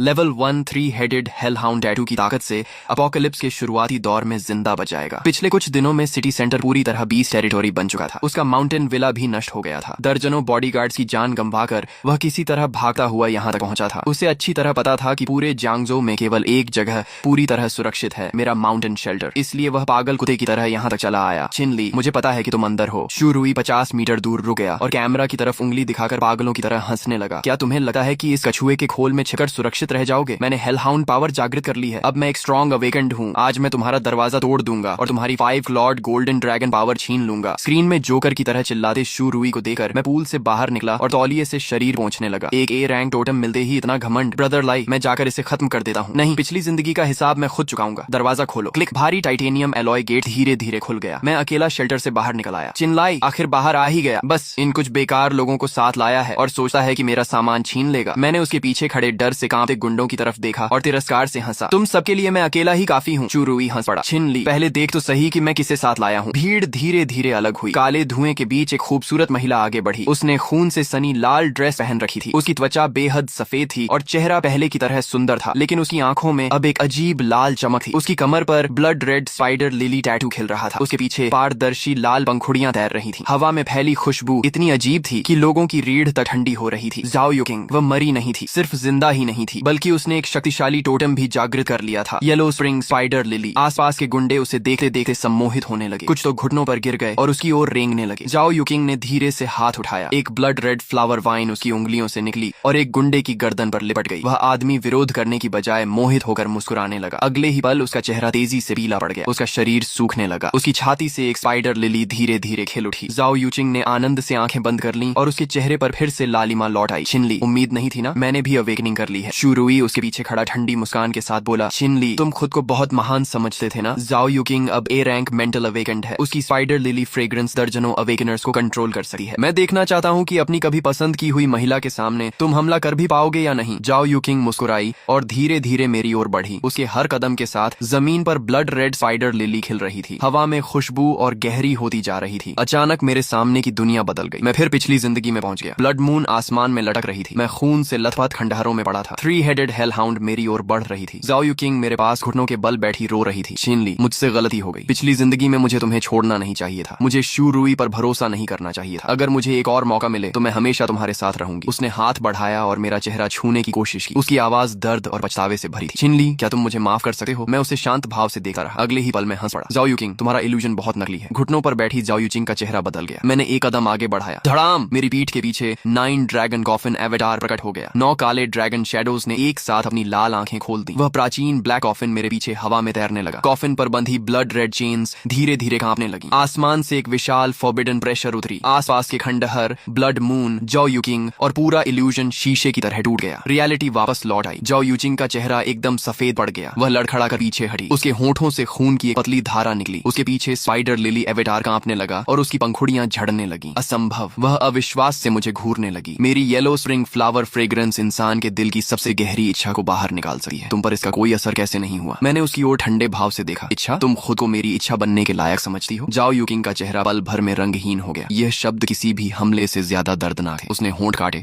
और उसकी आंखों में घबराहट उभर आई। छिनली, तुम पहले मुझे पसंद करते थे। तुम बस अब भी मुझसे नाराज हो, है ना? उसकी आंखों में आंसू भर आए। वह बेचारी बनने की कोशिश करते हुए बोली, मैं मानती हूँ कि मैंने गलतियां की थी, लेकिन उस समय मुझे नहीं पता था कि अपोकलिप्स आने वाला है। मुझे लगा था कि तुम सचमुच पागल हो गए हो। छिनलाई, बस मुझे शेल्टर में आने दो। मैं फिर से तुम्हारे साथ रह सकती हूँ। मैं अब ए रैंक अवेकेंड हूँ। मैं तुम्हारी मदद कर सकती हूँ। मैं सर्वाइवर्स को कंट्रोल कर सकती हूँ। मैं तुम्हारे काम आ सकती हूँ। जाओ युकिंग, तुम धोखेबाज औरत, अभी तो कह रही थी कि उसकी मदद करके उसे खत्म करोगी। शुरुई अचानक चिल्लाया। जाओ युकिंग ने पलटकर उसकी ओर देखा और गुस्से से चीखी, चुप रहो! अगर तुम लाइव स्ट्रीम में छिनलाई का मजाक न उड़ाते, अगर तुम मुझे उसके ऊपर हंसने के लिए मजबूर न करते, तो मैं आज इस हालत में नहीं होती। जब तुम भाग रहे थे तब क्या एक बार भी मुड़कर मेरी तरफ देखा था? तुम्हें मुझे दोष देने का कोई हक नहीं है। शुरुई गुस्से से कांपने लगा। मैं उन दोनों को कुत्तों की तरह आपस में लड़ते देख रहा था और मुझे यह सब बेहद बोरिंग लग रहा था। पिछली जिंदगी में मैं इन्हीं 2 लोगों की वजह से मारा गया था। ये सोचकर ही हंसी आती थी। छिनली, मुझसे गलती हो गई, सच में हो गई। मुझे एक और मौका दे दो प्लीज। जाओ युकिंग ने मेरा हाथ पकड़ने के लिए हाथ बढ़ाया, लेकिन मुझे छूने से पहले ही एक अदृश्य प्रेशर ने उसे उछालकर दूर फेंक दिया। मैं ऊपर से उसकी ओर देखते हुए शांत स्वर में बोला, तुम्हें अपनी गलती पर पछतावा नहीं है। तुम्हें सिर्फ यह एहसास हुआ है कि शुरुई तुम्हारी रक्षा नहीं कर सकता और मैं उससे ज्यादा ताकतवर हूँ। जाओ युकिंग का शरीर कांप उठा। उसकी आंखों में भरे आंसू वहीं रुक गए। मैंने अपना दायां हाथ उठाया। मेरे पीछे मौजूद ब्लैक कॉफिन एवेटार धीरे धीरे थोड़ा खुला। उसके भीतर से एक काली चेन बाहर निकली और बिजली की तरह जाओ युकिंग की कमर पर मौजूद स्पाइडर लिली टोटम को जकड़ लिया। स्पाइडर लिली सच में खूबसूरत होती है, लेकिन तुमने इसे गलत जगह खिलाया है। मेरे शब्द खत्म होते ही ब्लैक कॉफिन चेन कस गई। जाओ युकिंग दर्द से चीख उठी। उसके पीछे मौजूद ब्लड रेड फ्लावर सी एक ही पल में टूटकर बिखर गई। अनगिनत स्पाइडर लिली शैडोज हवा में मुरझाने लगी। उसके शरीर के भीतर मौजूद टोटम पावर को 9 ड्रैगन कॉफिन ने जबरदस्ती सील कर दिया। उसकी लाल आंखें फिर सामान्य हो गईं। उसका पूरा शरीर जैसे अपनी सारी शक्ति खोकर जमीन पर गिर पड़ा। मेरी शक्ति! छिनलाई, तुमने मेरी शक्ति सील कर दी। वह निराशा से मुझे देखती रही। मैंने ठंडे स्वर में कहा, तुम्हें मारना मेरे लिए दूसरी बार हाथ उठाने लायक भी नहीं है। शुरुई ने जाओ युकिंग को देखा, जिसकी शक्ति सील हो चुकी थी। उसकी आंखों में जरा भी दया नहीं थी, केवल नफरत थी। बेकार औरत, एक आदमी को भी अपने जाल में नहीं फंसा सकी। जाओ युकिंग अविश्वास से उसकी ओर देखने लगी। शुरुई, तुमने क्या कहा? शुरुई ने उसके पास जमीन पर जोर से लात मारी और चीख पड़ा, अगर तुम जैसी अपशकुनी औरत न होती तो मैं आज इस हालत में नहीं पहुंचता। रास्ता। जाओ यूकिंग की आंखों में बची हुई आखिरी उम्मीद भी टूट गई। मैं ये सब देखकर केवल ऊब महसूस कर रहा था। अपोकलिप्स कभी किसी इंसान को नहीं बदलता, वह सिर्फ उसके दिल में छिपी सबसे गंदी चीजों को जल्दी बाहर निकाल देता है। मैंने धीरे से शूरुई की तरफ देखा। नाटक खत्म हो गया, अब हमारे बीच का हिसाब बाकी है। शूरुई के चेहरे से सारी अकड़ गायब हो गई, उसकी जगह अब सिर्फ डर बचा था। आखिर उसे समझ आ गया कि जिस लेवल 1 हेल हाउंड पावर पर उसे इतना घमंड था, वह मेरे सामने कुछ भी नहीं थी। नहीं, मैं ए रैंक अवेकेंड हूँ, मैं दुनिया का सबसे ताकतवर इंसान हूँ। शूरुई पूरी तरह पागल हो गया। उसने आसमान की ओर सिर उठाकर जानवर जैसी दहाड़ लगाई। उसकी पीठ के कपड़े फट गए। उसके पीछे 5 मीटर से भी बड़ा काली आग में जलता हुआ 3 हेडेड हेल हाउंड एवेटार प्रकट हुआ। उसका शरीर फूलने लगा, मांसपेशियां उभर आईं, दोनों हाथ तेज भेड़िए के पंजों में बदल गए और वह गंधक जैसी बदबू छोड़ता हुआ मेरी ओर झपटा। मर जा, बीच वाले कुत्ते के सिर ने मुंह खोला और काली आग की एक भयंकर लपट मेरी ओर फेंकी। सामने से आते इस विशाल हमले को देखकर मुझे बचने की भी जरूरत महसूस नहीं हुई। ए रैंक मेरे सामने कुत्ते के बराबर भी नहीं है। मैंने गहरी सांस ली। मेरे शरीर के भीतर ओरिजिन पावर से बदला हुआ भयानक ब्लड एनर्जी उफनती नदी की तरह गरज उठा। मैंने किसी एवेटार या टोटम पावर का इस्तेमाल नहीं किया, सिर्फ अपने शरीर की ताकत पर भरोसा किया। मेरा दायां मुका पीछे गया और फिर तोप के गोले की तरह आगे निकला। धड़ाम, भयानक पंच फोर्स ने काली आग को बीच से चीर दिया। मेरा मुका बिना रुके यूरुई के सबसे गर्वित हेल हाउंड हेड पर जा लगा। क्रैक, हड्डियां टूटने की डरावनी आवाज गूंज उठी। यूरुई का दायां हाथ तुरंत टूट गया। बची हुई पंच फोर्स उसकी छाती पर जा लगी। यूरुई के मुंह से खून का फव्वारा निकला। उसका विशाल शरीर टूटी हुई पतंग की तरह हवा में उड़ा और दूर जाकर जमीन पर बुरी तरह गिर पड़ा। तुमने अवतार भी इस्तेमाल नहीं किया, फिर भी इतने ताकतवर कैसे हो सकते हो? शूरुई ने अपनी धंसी हुई छाती पकड़ ली। उसकी आंखों में पहली बार सच्चा डर दिखाई दिया। मैं धीरे धीरे उसके सामने पहुंचा और ऊपर से उसे देखने लगा। चिन शाओ, मुझसे गलती हो गई, प्लीज मुझे छोड़ दो। मैंने उसकी ओर देखा। मेरी आंखों में कोई भावना नहीं थी। पिछली जिंदगी में तुमने मुझे बीस्ट राइड के बीच धक्का दिया था, इस जिंदगी में मैं तुम्हें बीस्ट राइड में नहीं धकेलूंगा। ये सुनते ही शूरुई की आंखों में डर की एक नई चमक उभर आई, लेकिन मैंने ठंडे स्वर में कहा, क्योंकि वह तुम्हारे लिए बहुत आसान सजा होगी। मैंने धीरे से हाथ उठाया। मेरे पीछे 9 ड्रैगन कॉफिन एवेटार फिर प्रकट हुआ। ब्लैक कॉफिन थोड़ा सा खुला और उसके भीतर से एक काली चेन निकली जो सीधा शूरुई के 3 हेडेड हेल हाउंड टोटम में जा घुसी। शूरुई दर्द से चीख उठा। उसके पीछे का 3 हेडेड हेल हाउंड एवेटार पागलों की तरह संघर्ष करने लगा, लेकिन 9 काले ड्रैगन शैडोज ने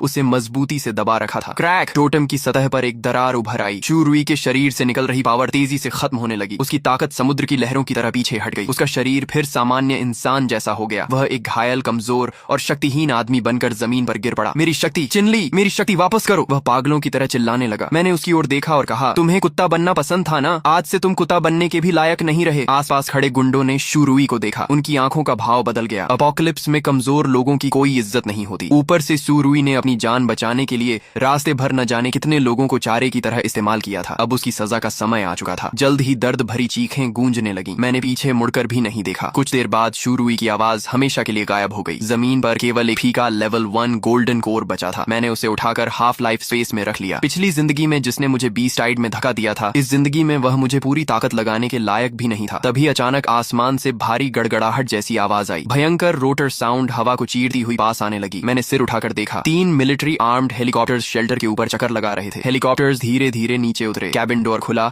और पूरी तरह आर्म्ड स्पेशल फोर्सेस के 2 दस्ते तेजी से बाहर निकले और दोनों तरफ फैल गए। उनके पीछे एक सीनियर कमांडर कुछ गार्ड्स के साथ आगे बढ़ा। मिस्टर चिन, नमस्कार। मैं ईस्टर्न रीजन का डेप्यूटी कमांडर लेइजान हूँ। सुप्रीम कमांडर के आदेश पर आपसे मिलने आया हूँ। मैंने हल्की मुस्कान के साथ कहा। कमांडर ले, आपने मेहनत की। बाहर बीस्ट हर तरफ फैले हुए हैं। आप यहाँ तक पहुँच गए, इसका मतलब कमांड सेंटर अब भी पूरी कोशिश से व्यवस्था बनाए हुए है। लेइजान की आंखों में आश्चर्य चमका। उसे लगा था कि मेरी जैसी ताकत वाला अवेकनर शायद मिलिट्री से दूरी रखेगा, लेकिन मैं अच्छी तरह जानता था कि अपोकलिप्स में मिलिट्री ही आम लोगों की आखिरी उम्मीद होती है। अगर वे फ्रंट लाइन नहीं संभालते तो जांगजो बहुत पहले बिखर चुका होता। लेइजान ने गहरी सांस ली। मिस्टर चिन, ड्रोन फुटेज में हमने आपको एस क्लास ब्लड पाइथन को मारते देखा। आपकी ताकत कमांड सेंटर के सभी झात अवेकनर्स से कहीं ऊपर है। सुप्रीम कमांडर आपके साथ highest level war time cooperation स्थापित करना चाहते हैं। हम आपको फोर्सफुली रिक्रूट नहीं करेंगे और ब्लैकस्टोन बेस भी नहीं लेंगे। बस इतना चाहते हैं कि ड्रैगन नेशन पर बड़े संकट आने पर आप अपनी क्षमता के अनुसार मदद करें। मैंने सिर हिलाया। ठीक है। लेइजन की आंखें चमक उठी। मैंने आगे कहा, लेकिन मैं इंडिपेंडेंट एक्शन का आदी हूँ। मैं किसी रेगुलर कमांड सिस्टम का हिस्सा नहीं बन सकता। ब्लैकस्टोन बेस एक इंडिपेंडेंट कोऑपरेशन बेस रहेगा। मिलिट्री ऑर्डर बनाए रखेगी, सर्वाइवर्स को ट्रांसफर करेगी और डिफेंस लाइंस बनाएगी। मैं इंटेलिजेंस शेयर करूंगा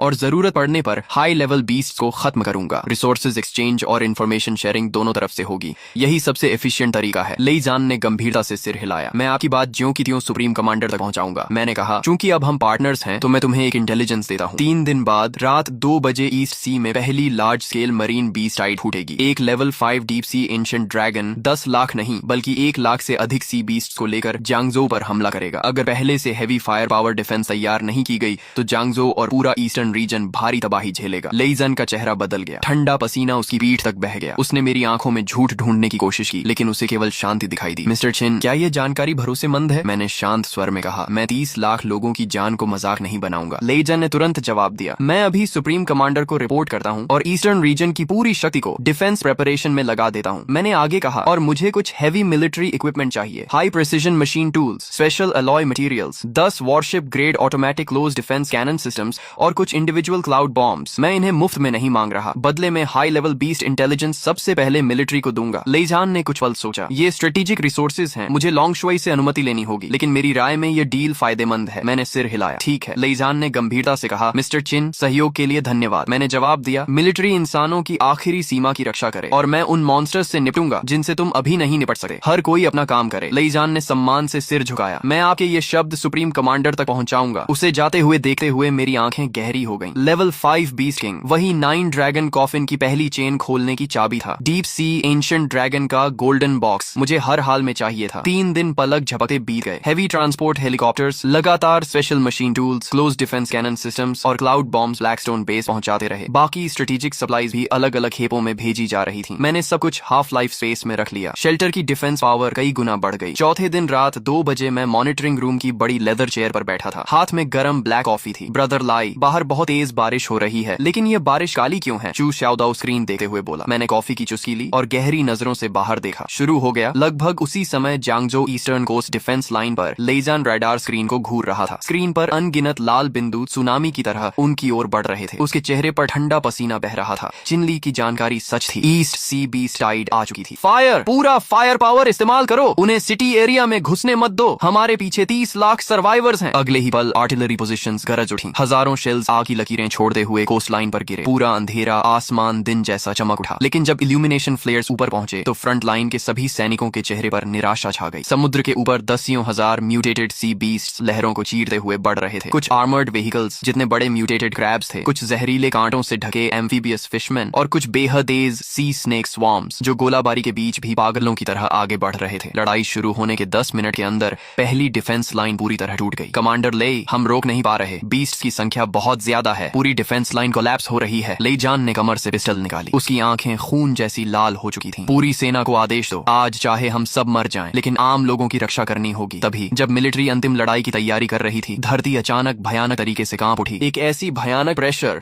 जो शब्दों में बयान नहीं की जा सकती थी, अचानक डीप सी की दिशा से पूरे क्षेत्र में फैल गई। जांगजो के अंदर खंडहरों और अंडरग्राउंड बेसमेंट्स में छिपे 30 लाख सर्वाइवर्स को एक साथ सीने में तेज दर्द महसूस हुआ। ऐसा लग रहा था जैसे कोई विशाल पहाड़ उनके दिल पर रख दिया गया हो। सांस लेना तक मुश्किल हो गया। वो क्या चीज है? लेइजान ने निराशा से सिर उठाकर दूर रात के आसमान की ओर देखा। तभी घने काले धुएं को एक विशाल बोन विंग ने चीर दिया। बादलों के बीच से 100 मीटर से भी लंबी एक भयानक बोन ड्रैगन धीरे धीरे नीचे उतरने लगी। उसका पूरा शरीर डीप सी मिस्ट से घिरा हुआ था। उसकी आंखें 2 विशाल लाल लालटेन जैसी चमक रही थीं और उनमें से मौत की ठंडी आभा निकल रही थी। Level 5 beast king, deep sea bone dragon. Apocalypse के शुरुआती दौर में लेवल 5 बीस्ट का मतलब था अजेय शक्ति, ऐसा मॉन्स्टर जो अकेले एक पूरे शहर को नष्ट कर सकता था। अचानक डीप सी बोन ड्रैगन ने आसमान हिला देने वाली दहाड़ लगाई। उसने अपना विशाल ड्रैगन माउथ खोला और एबिस जैसी गहराई से काली ड्रैगन ब्रेथ बाहर निकली। धड़ाम! काली आग ने 1000 मीटर के दायरे में मौजूद हर चीज को निगल लिया। आर्टिलरी पोजीशंस पल भर में नष्ट हो गईं। खत्म हो गया, जांगजो खत्म हो गया। निराशा की लहर पूरे शहर में फैल गई। अनगिनत लोगों ने आंखें बंद कर लीं और मौत का इंतजार करने लगे। लेकिन उसी समय ब्लैकस्टोन शेल्टर के अंदर मैं धीरे से अपनी कॉफी कप नीचे रख रहा था। स्क्रीन पर वह विशाल बोन ड्रैगन काले धुएं के बीच घमंड से उड़ रहा था। मेरी आंखों में डर नहीं था, उनमें केवल जलती हुई उत्सुकता थी। शू शाओदाओ का चेहरा बदल गया। ब्रदर लाई, आप बाहर जाने वाले हैं, वो लेवल 5 बीस्ट किंग है। जांग शिनी ने भी मेरा हाथ पकड़ लिया। इतना रिस्क लेने की जरूरत नहीं है। मैंने उसके हाथ पर हल्के से थपकी दी और मुस्कुराया। मेरे 9 ड्रैगन कॉफिन की पहली चेन खोलने के लिए अभी एक की कमी है और उस बड़ी छिपकली का गोल्डन बॉक्स मुझे पसंद आ गया है। मैं एलिवेटर की ओर मुड़ा और चलते हुए बोला, घर का ध्यान रखना और हाँ, मेरे लिए एक कप टी भी बना देना। जब तक चाय ठंडी होगी मैं वापस आ जाऊंगा। उसी समय जांगजो के ऊपर डीप सी बोन ड्रैगन लगातार ब्लैक ड्रैगन ब्रेथ बरसा रहा था और डिफेंस लाइंस को तबाह कर रहा था। लेइजान ने आंखें बंद कर ली थीं और मौत का इंतजार कर रहा था। तभी जांगजो के बाहरी पहाड़ों की दिशा से एक काली रोशनी का स्तंभ आसमान की ओर फूट पड़ा। वह ब्लैक लाइट ठंडी नहीं थी, बल्कि उसमें एक प्राचीन और राजसी औरत थी। घना काला धुआं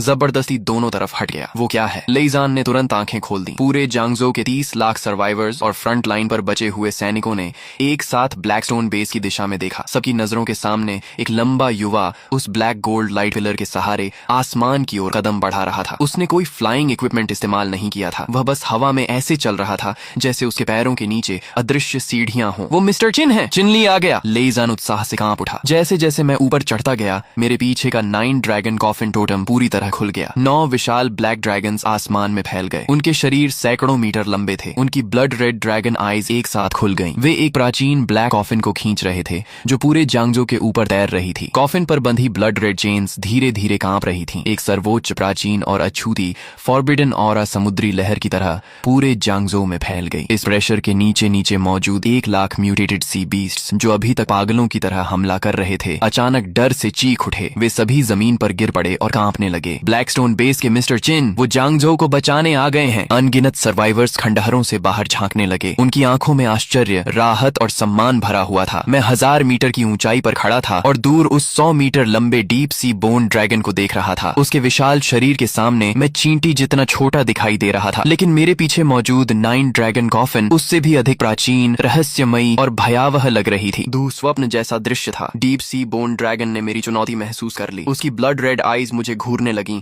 और उसने आसमान हिला देने वाली दहाड़ लगाई। उसने अपना एबिस ड्रैगन माउथ खोला और पहले से 10 गुना बड़ी ब्लैक ड्रैगन ब्रेथ मेरी ओर मीटियर की तरह फेंक दी। छोटी मोटी चालें। मेरे सीने पर मौजूद पेंगू टोटम अचानक चमक उठा। आसमान चीरती बैटल ऑरा फूट पड़ी। Heaven and earth transformation. मेरे पीछे पेंगू एवेटार प्रकट हो गया। सामने आती ब्लैक ड्रैगन ब्रेथ को देखकर मैं हिला तक नहीं। मैंने धीरे से अपना दायां मुका उठाया। मेरे सीने का पेंगू टोटम गरजते बादलों जैसी आवाज करने लगा। क्रिएशन पावर मेरे मुके के चारों ओर इकट्ठा हो गई। अगले ही पल मैंने एक कदम आगे बढ़ाया। धड़ाम। मेरा पंच ब्लैक ड्रैगन ब्रेथ से टकराया। पूरा आसमान मानो बीच से फट गया। ब्लैक फ्लेम्स को क्रिएशन पावर ने जबरदस्ती 2 हिस्सों में चीर दिया। दोनों तरफ आग की विशाल लहरें निकल गईं। वे दूर खंडहरों पर गिरीं और धरती पर हजारों मीटर लंबी जली हुई खाइयां बना गईं। मैं दोनों फायर वेव्स के बीच स्थिर खड़ा रहा। मेरे पीछे का पेंगू एवेटार धीरे धीरे सिर उठाने लगा। उसका पहले धुंधला दिखने वाला शरीर अब और अधिक वास्तविक होता जा रहा था। डार्क गोल्डन डिवाइन लाइट मेरे सीने के पेंगू टैटू से निकलकर पूरे एवेटार में फैल गई। मैंने डीप सी बोन ड्रैगन की ओर देखकर मुस्कुराया। बड़ी छिपकली, अब मेरी बारी है। मेरे शब्दों के साथ पेंगू टोटम पूरी तरह सक्रिय हो गया। मेरे पीछे का पेंगू एवेटार कई दर्जन मीटर ऊंचा हो गया। उसका शरीर पर्वत जैसा विशाल था। उसकी ऑरा प्राचीन और अथाह थी, मानो केओस ईरा का कोई एंशिएंट जायंट वापस लौट आया हो। उसके हाथों में क्रिएशन पावर से बनी एक विशाल बैटल एक्स प्रकट होने लगी। एक्स के ब्लेड पर डार्क गोल्डन रून्स चमकने लगे। मैंने धीरे धीरे अपना हाथ उठाया। मेरे पीछे का पेंगू एवेटार भी वैसा ही करने लगा। इंसान और एवेटार की हर हरकत एक जैसी थी। डीप सी बोन ड्रैगन ने पहली बार मौत का डर महसूस किया। उसकी ब्लड रेड आईज में भय उभर आया। वह तेजी से पीछे हटना चाहता था, लेकिन जिस क्षण पेंगू एवेटार ने उसे लॉक किया, उसके आसपास की ब्लैक मिस्ट तक जम गई। मैंने एक कदम आगे बढ़ाया। मेरी आवाज थंडर जैसी गूंजी। पेंगू स्प्लिट हेवन। मेरा हाथ नीचे गिरा। उसी समय पेंगू एवेटार ने भी क्रिएशन एक्स पूरी ताकत से चला दी। धड़ाम। सैकड़ों मीटर लंबी डार्क गोल्डन एक्स लाइट ने ब्लैक मिस्ट को चीर दिया। ऐसा लग रहा था जैसे पूरा आसमान 2 हिस्सों में बंट जाएगा। डीप सी बोन ड्रैगन ने बचने की कोशिश की, लेकिन अब बहुत देर हो चुकी थी। एक्स लाइट उसकी विशाल बोन विंग पर जा गिरी। क्रैक। उसकी बोन विंग तुरंत टूट गई। डीप सी बोन ड्रैगन दर्द से चीख उठा। उसका संतुलन बिगड़ गया और उसका विशाल शरीर मीटियोर की तरह धरती पर गिरने लगा। मैंने उसे सांस लेने का मौका भी नहीं दिया। एक कदम में मैं डार्क गोल्डन लाइट बनकर उसके ऊपर पहुंच गया। पेंगू एवेटार भी मेरे साथ ही आगे बढ़ा। मैंने मुट्ठी बांधी। पेंगू एवेटार ने दोनों हाथों से क्रिएशन एक्स पकड़ ली। डीप सी बोन ड्रैगन सिर उठाने की कोशिश कर रहा था। उसकी आंखों में केवल डर था। मैंने ठंडे स्वर में कहा, टूट जाओ। मेरा मुका नीचे गिरा। उसी क्षण पेंगू एवेटार की क्रिएशन एक्स भी नीचे गिरी। धड़ाम। क्रिएशन एक्स सीधे डीप सी बोन ड्रैगन के सिर पर लगी। भयानक क्रिएशन पावर उसकी खोपड़ी के भीतर घुस गई। धरती जोर से कांप उठी। जांगजो के बाहरी इलाके में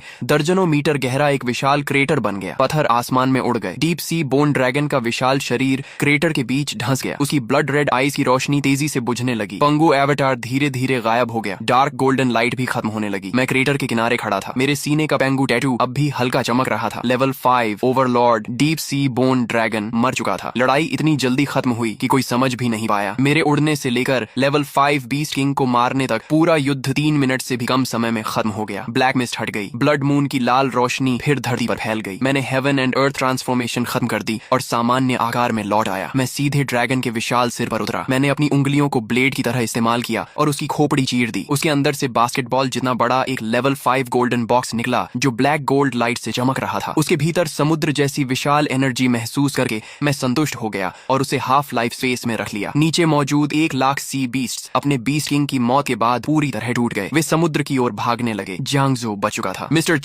चिन, जांगजो के 30 लाख लोगों को बचाने के लिए धन्यवाद। पूरे शहर में धन्यवाद की आवाजें गूंज उठी। मैं ड्रैगन के सिर पर खड़ा था और हाथ में लेवल 5 गोल्डन बॉक्स पकड़े हुए था। मैंने इन तारीफों पर ध्यान नहीं दिया। मैंने लेजन की ओर देखा और शांत स्वर में कहा, कमांडर ले, ऐसा मत कहिए। अगर ऑर्डर फोर्सेस ने बीस्ट राइड को सामने से नहीं रोका होता तो जांगजो शायद मेरे आने तक टिक ही नहीं पाता। लेजन कुछ पल के लिए चुप रह गया। मैंने आगे कहा, यह युद्ध मैंने अकेले नहीं जीता। फ्रंट लाइन पर जो सैनिक मारे गए उन्होंने भी इस शहर को बचाया है। लेजन की आंखें लाल हो गईं। उसके पीछे खड़े कई ऑफिसर्स ने भी सिर झुका लिया। मैंने golden box half life space में रख दिया। अब सर्वाइवर्स को ट्रांसफर करो और डिफेंस लाइन को रिपेयर करो। बीस्ट राइड का पीछे हटना केवल अस्थायी है, असली डिजास्टर अभी बाकी है। लेजान ने गंभीरता से कहा, मिस्टर चिन निश्चिंत रहिए, ऑर्डर फोर्सेस जांगजो को संभाल लेंगी। मैंने कहा, अगर लेवल 5 से ऊपर का बीस्ट दिखाई दे तो मुझे तुरंत खबर देना। हाई लेवल बीस्ट से मैं निपटूंगा। इतना कहकर मैंने समय बर्बाद नहीं किया। ब्लैक गोल्ड लाइट चमकी और मैं लाइट स्ट्रीम बनकर ब्लैक स्टोन शेल्टर वापस लौट गया। शेल्टर का विशाल गेट बंद हो गया। मैं मॉनिटरिंग रूम में पहुंचा और मेज पर रखी टी का कप उठाकर एक घूंट लिया।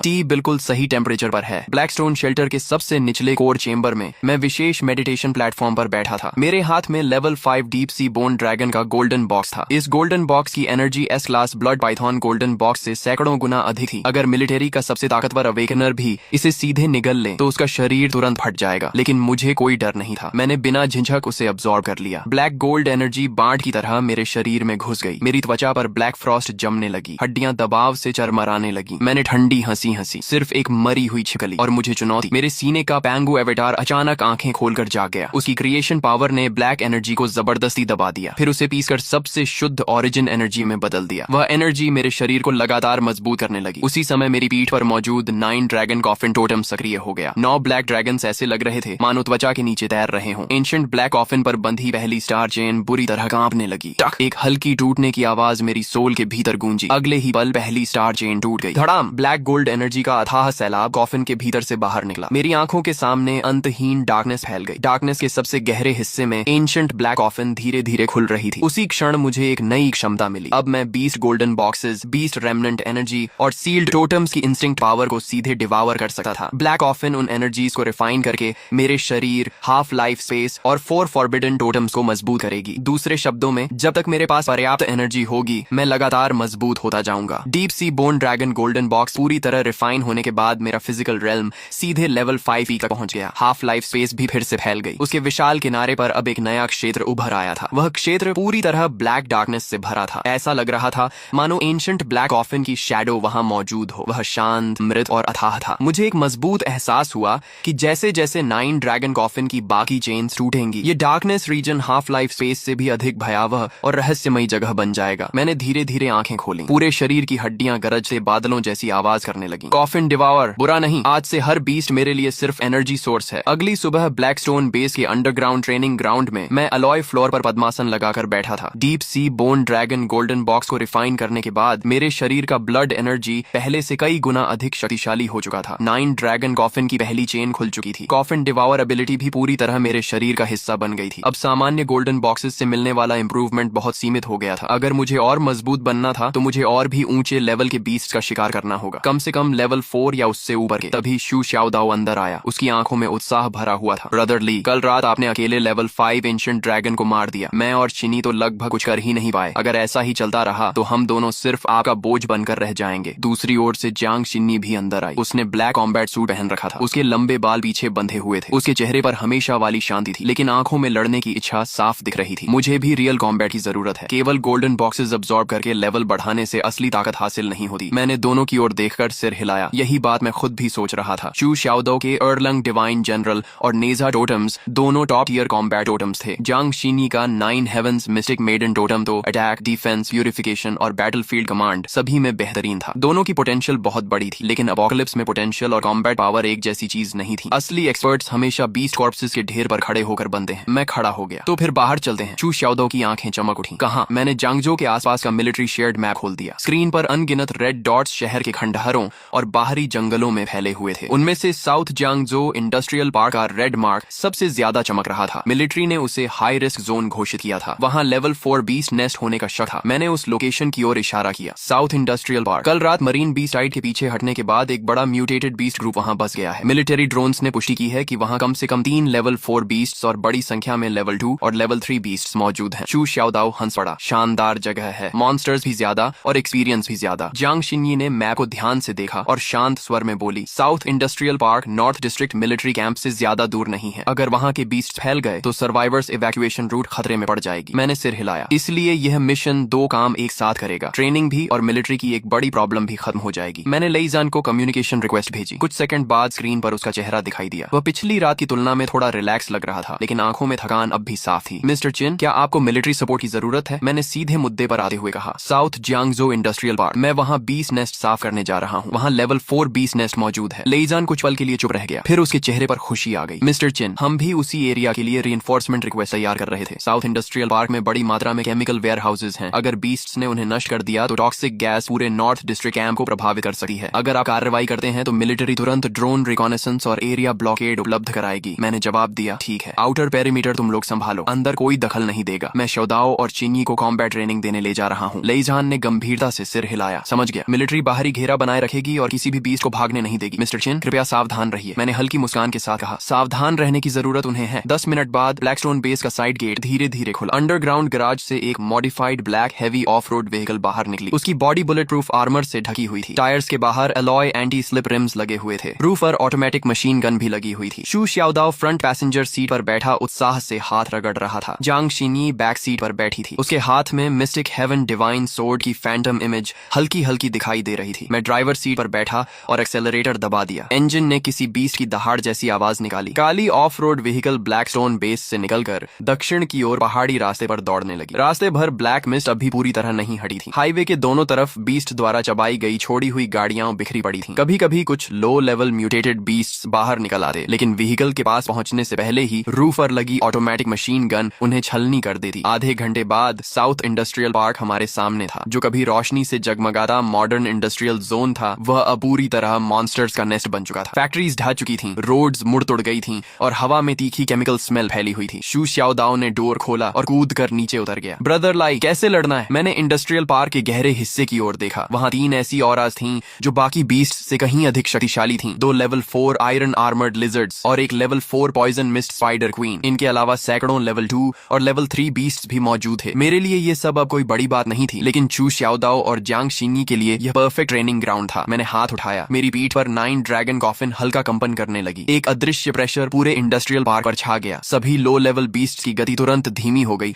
मानो उनकी पीठ पर पहाड़ रख दिया गया हो। लेकिन मैंने उन्हें सीधे नहीं मारा। मैंने प्रेशर को बस इतना रखा कि बीस्ट हॉर्ड दब जाए, लेकिन शू शाओदाओ और जांग शिनी की लड़ाई प्रभावित न हो। मैंने दोनों की ओर देखा। मैं हाथ नहीं लगाऊंगा। लेवल 2 और लेवल 3 बीस्ट तुम दोनों खुद साफ करोगे। लेवल 4 बीस्ट को मैं सिर्फ दबा कर रखूंगा। जब तक जान का खतरा न हो मैं मदद नहीं करूंगा। शू शाओदाओ मुस्कुराया। यही तो चाहता था। उसके बोलते ही उसकी दाहिनी बाह पर मौजूद अर्लांग डिवाइन लॉर्ड टोटम चमक उठा। उसके पीछे आर्मर पहने हुए एक डिवाइन जनरल की फैंटम इमेज उभर आई। हेवनली आई एक्टिवेट। उसके माथे पर गोल्डन लाइट चमकी और थर्ड आई की फैंटम इमेज खुल गई। उसके सामने की दुनिया अचानक बेहद स्पष्ट हो गई। दोनों आयरन आर्मर्ड लिजर्ड्स की movement pattern, scale gaps, muscle contractions और बेली वीक पॉइंट्स सब हेवनली आई में साफ दिखाई देने लगे। तुम्हारी कमजोरी मिल गई। उसने 3 पॉइंटेड डबल एज्ड ब्लेड को दोनों हाथों से पकड़ा और जमीन पर जोर से पैर मारा। थम। जमीन मकड़ी के जाले जैसी दरारों से भर गई। यू शाओदाओ तीर की तरह आगे निकला और पहली आयरन आर्मर्ड लिजर्ड के साइड में पहुंच गया। उसकी ब्लेड ऊपर उठी। ब्लेड पर गोल्डन लाइट फूट पड़ी। Divine armour breaking slash. Blade नीचे गिरी। तीखी मेटल कलीजन की आवाज गूंज उठी। शू शाओदाओ का चेहरा बदल गया। उसका वार स्केल गैप पर बिल्कुल सही लगा था, लेकिन डिफेंस पूरी तरह नहीं टूटी। आयरन आर्मर्ड लिजर्ड की आर्मर उससे कहीं ज्यादा मजबूत थी जितना उसने सोचा था। ब्लेड सिर्फ आधा इंच अंदर गई और फिर बोन आर्मर में फंस गई। मुश्किल। पहली आयरन आर्मर्ड लिजर्ड तुरंत घूमी। उसकी विशाल टेल तूफान जैसी आवाज के साथ घूमी। चू शाओदाओ ब्लेड छोड़कर पीछे हटने को मजबूर हो गया। धड़ाम। टेल उसकी छाती के किनारे से टकराई। सिर्फ हल्का कांटेक्ट होने पर भी वह उड़ता हुआ पीछे जा गिरा और एक छोड़े हुए ऑयल टैंकर से टकराया। टैंकर अंदर तक धंस गया। चू शाओदाओ का रहा। उसके होंठों के किनारे से खून निकल आया। वाह, काफी सख्त है। मैं दूर खड़ा रहा। जंग शिनी ने स्वाभाविक रूप से मेरी ओर देखा। मैंने शांत स्वर में कहा, वह नहीं मरेगा, उसे खुद लड़ने दो। शू शाओदाओ ऑयल टैंकर से उछलकर बाहर आया। उसने खून पोंछा। उसकी आंखों में डर नहीं बल्कि और ज्यादा उत्साह था। अच्छा है, मजा आएगा। आयरन आर्मर्ड लिजर्ड ने गुर्राहट की और टैंक जैसी स्पीड से उसकी ओर दौड़ी। दूसरी आयरन आर्मर्ड लिजर्ड भी साइड से घेरने लगी। दोनों मिलकर उसे सैंडविच करने की कोशिश कर रही थी। यू शाओदाओ अब पहले की तरह सीधे हमला करने नहीं दौड़ा। उसके माथे की हेवनली आई और अधिक चमकने लगी। दुनिया मानो स्लो मोशन में बदल गई। आयरन आर्मर्ड लिजर्ड का हर कदम, हर स्केल मूवमेंट और हर मसल टेंशन उसकी हेवनली आई में साफ दिखाई दे रहा था। पहली आयरन आर्मर्ड लिजर्ड उसके सामने पहुंची और अपना विशाल माउथ खोल दिया। बदबूदार हवा उसके चेहरे पर लगी। यू शाओदाओ ने शरीर पीछे झुकाया और अटैक से बाल बाल बच गया। उसी समय उसने जमीन पर पैर टिकाया और उसके जॉ के नीचे से फिसलकर बेली शैडो में घुस गया। हेवनली आई ने टारगेट लॉक कर लिया। बेली की तीसरी सॉफ्ट आर्मर प्लेट के नीचे सीधा हार्ट था। Holy demon slaying strike. Xu Shaodao गरजा। उसके पीछे अर्लंग डिवाइन लॉर्ड एवाटार ने भी साथ में ब्लेड चलाई। 3 पॉइंटेड डबल एज्ड ब्लेड नीचे से ऊपर की ओर घुसी। छपाक। ब्लेड ने सॉफ्ट आर्मर चीर दी और सीधे बीस्ट के बेली में घुस गई। आयरन आर्मर्ड लिजर्ड दर्द से चीख उठी। उसका विशाल शरीर तड़पने लगा। शू शाओदाओ ने पूरी ताकत लगाई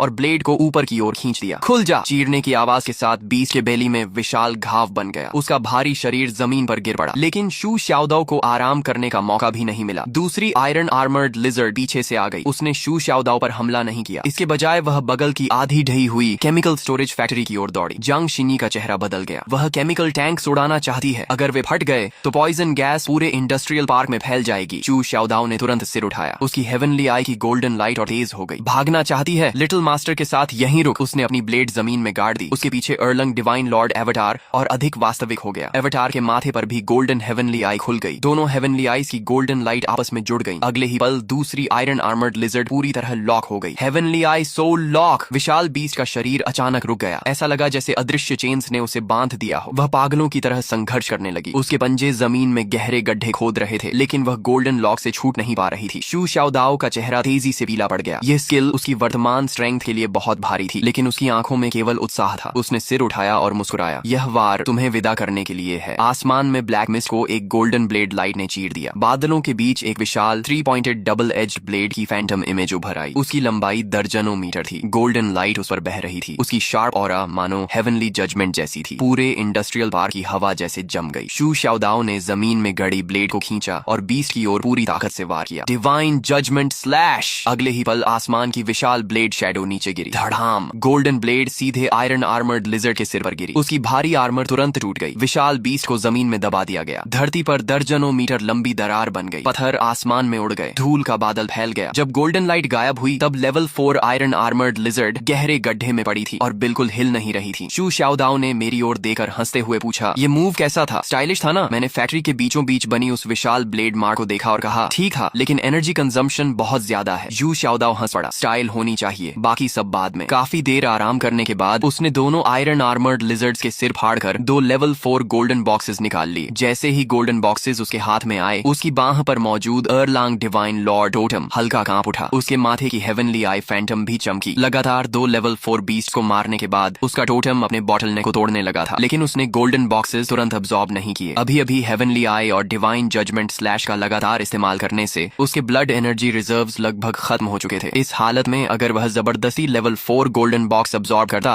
तो यह ब्रेक थ्रू नहीं बल्कि मौत को बुलाना होगा। शू शाओदाओ ने दोनों लेवल 4 गोल्डन बॉक्सेस अपने बैकपैक में डाल ली और हंसते हुए बोला, ब्रदर लाई, बेस वापस जाकर अब्सॉर्ब करूंगा। मैंने सिर हिलाया। तभी इंडस्ट्रियल पार्क के गहरे हिस्से से एक तीखी चीख सुनाई दी। एक आधी ढही हुई फैक्ट्री अचानक विस्फोट के साथ टूट गई। डार्क ग्रीन पॉइजन मिस्ट समुद्री लहरों की तरह बाहर फैलने लगी। मलबे के बीच से एक विशाल पॉइजन मिस्ट स्पाइडर क्वीन धीरे धीरे बाहर निकली। उसका आकार लगभग एक ट्रक जितना था। उसकी 8 स्पाइडर लेग्स तेज भालों जैसी थी। उसके पेट से लगातार कोरोसिव पॉइजन मिस्ट निकल रही थी। जहां जहां वह गुजरती वहां स्टील पाइप्स तक सड़ने लगी और सस जैसी आवाज करती। Level 4 poison mist spider queen. Xu Shaodao आगे बढ़ने ही वाला था कि मैंने हाथ उठाकर उसे रोक दिया। ये वाली शिन्यी की है। शू शाओदाओ कुछ पल के लिए रुक गया। जांग शिन्यी पहले ही मिस्टिक हेवन डिवाइन सोर्ड कसकर पकड़ चुकी थी और धीरे धीरे आगे बढ़ रही थी। उसका 9 हेवंस मिस्टिक मेडन टोटम स्वाभाविक रूप से पॉइजन, ईविल ऑरा और पोल्यूशन टाइप बीस्ट्स को काउंटर करता था। पॉइजन मिस्ट स्पाइडर क्वीन उसके ब्रेक थ्रू के लिए सबसे उपयुक्त ओपोनेंट थी। जांग शिन्यी ने शांत स्वर में कहा, इसे मुझ पर छोड़ दो। पॉइजन मिस्ट स्पाइडर क्वीन की 8 ब्लड रेड आईज एक साथ उस पर टिक गईं। अगले ही पल उसके पेट में सूजन आई। धड़ाम। विशाल मात्रा में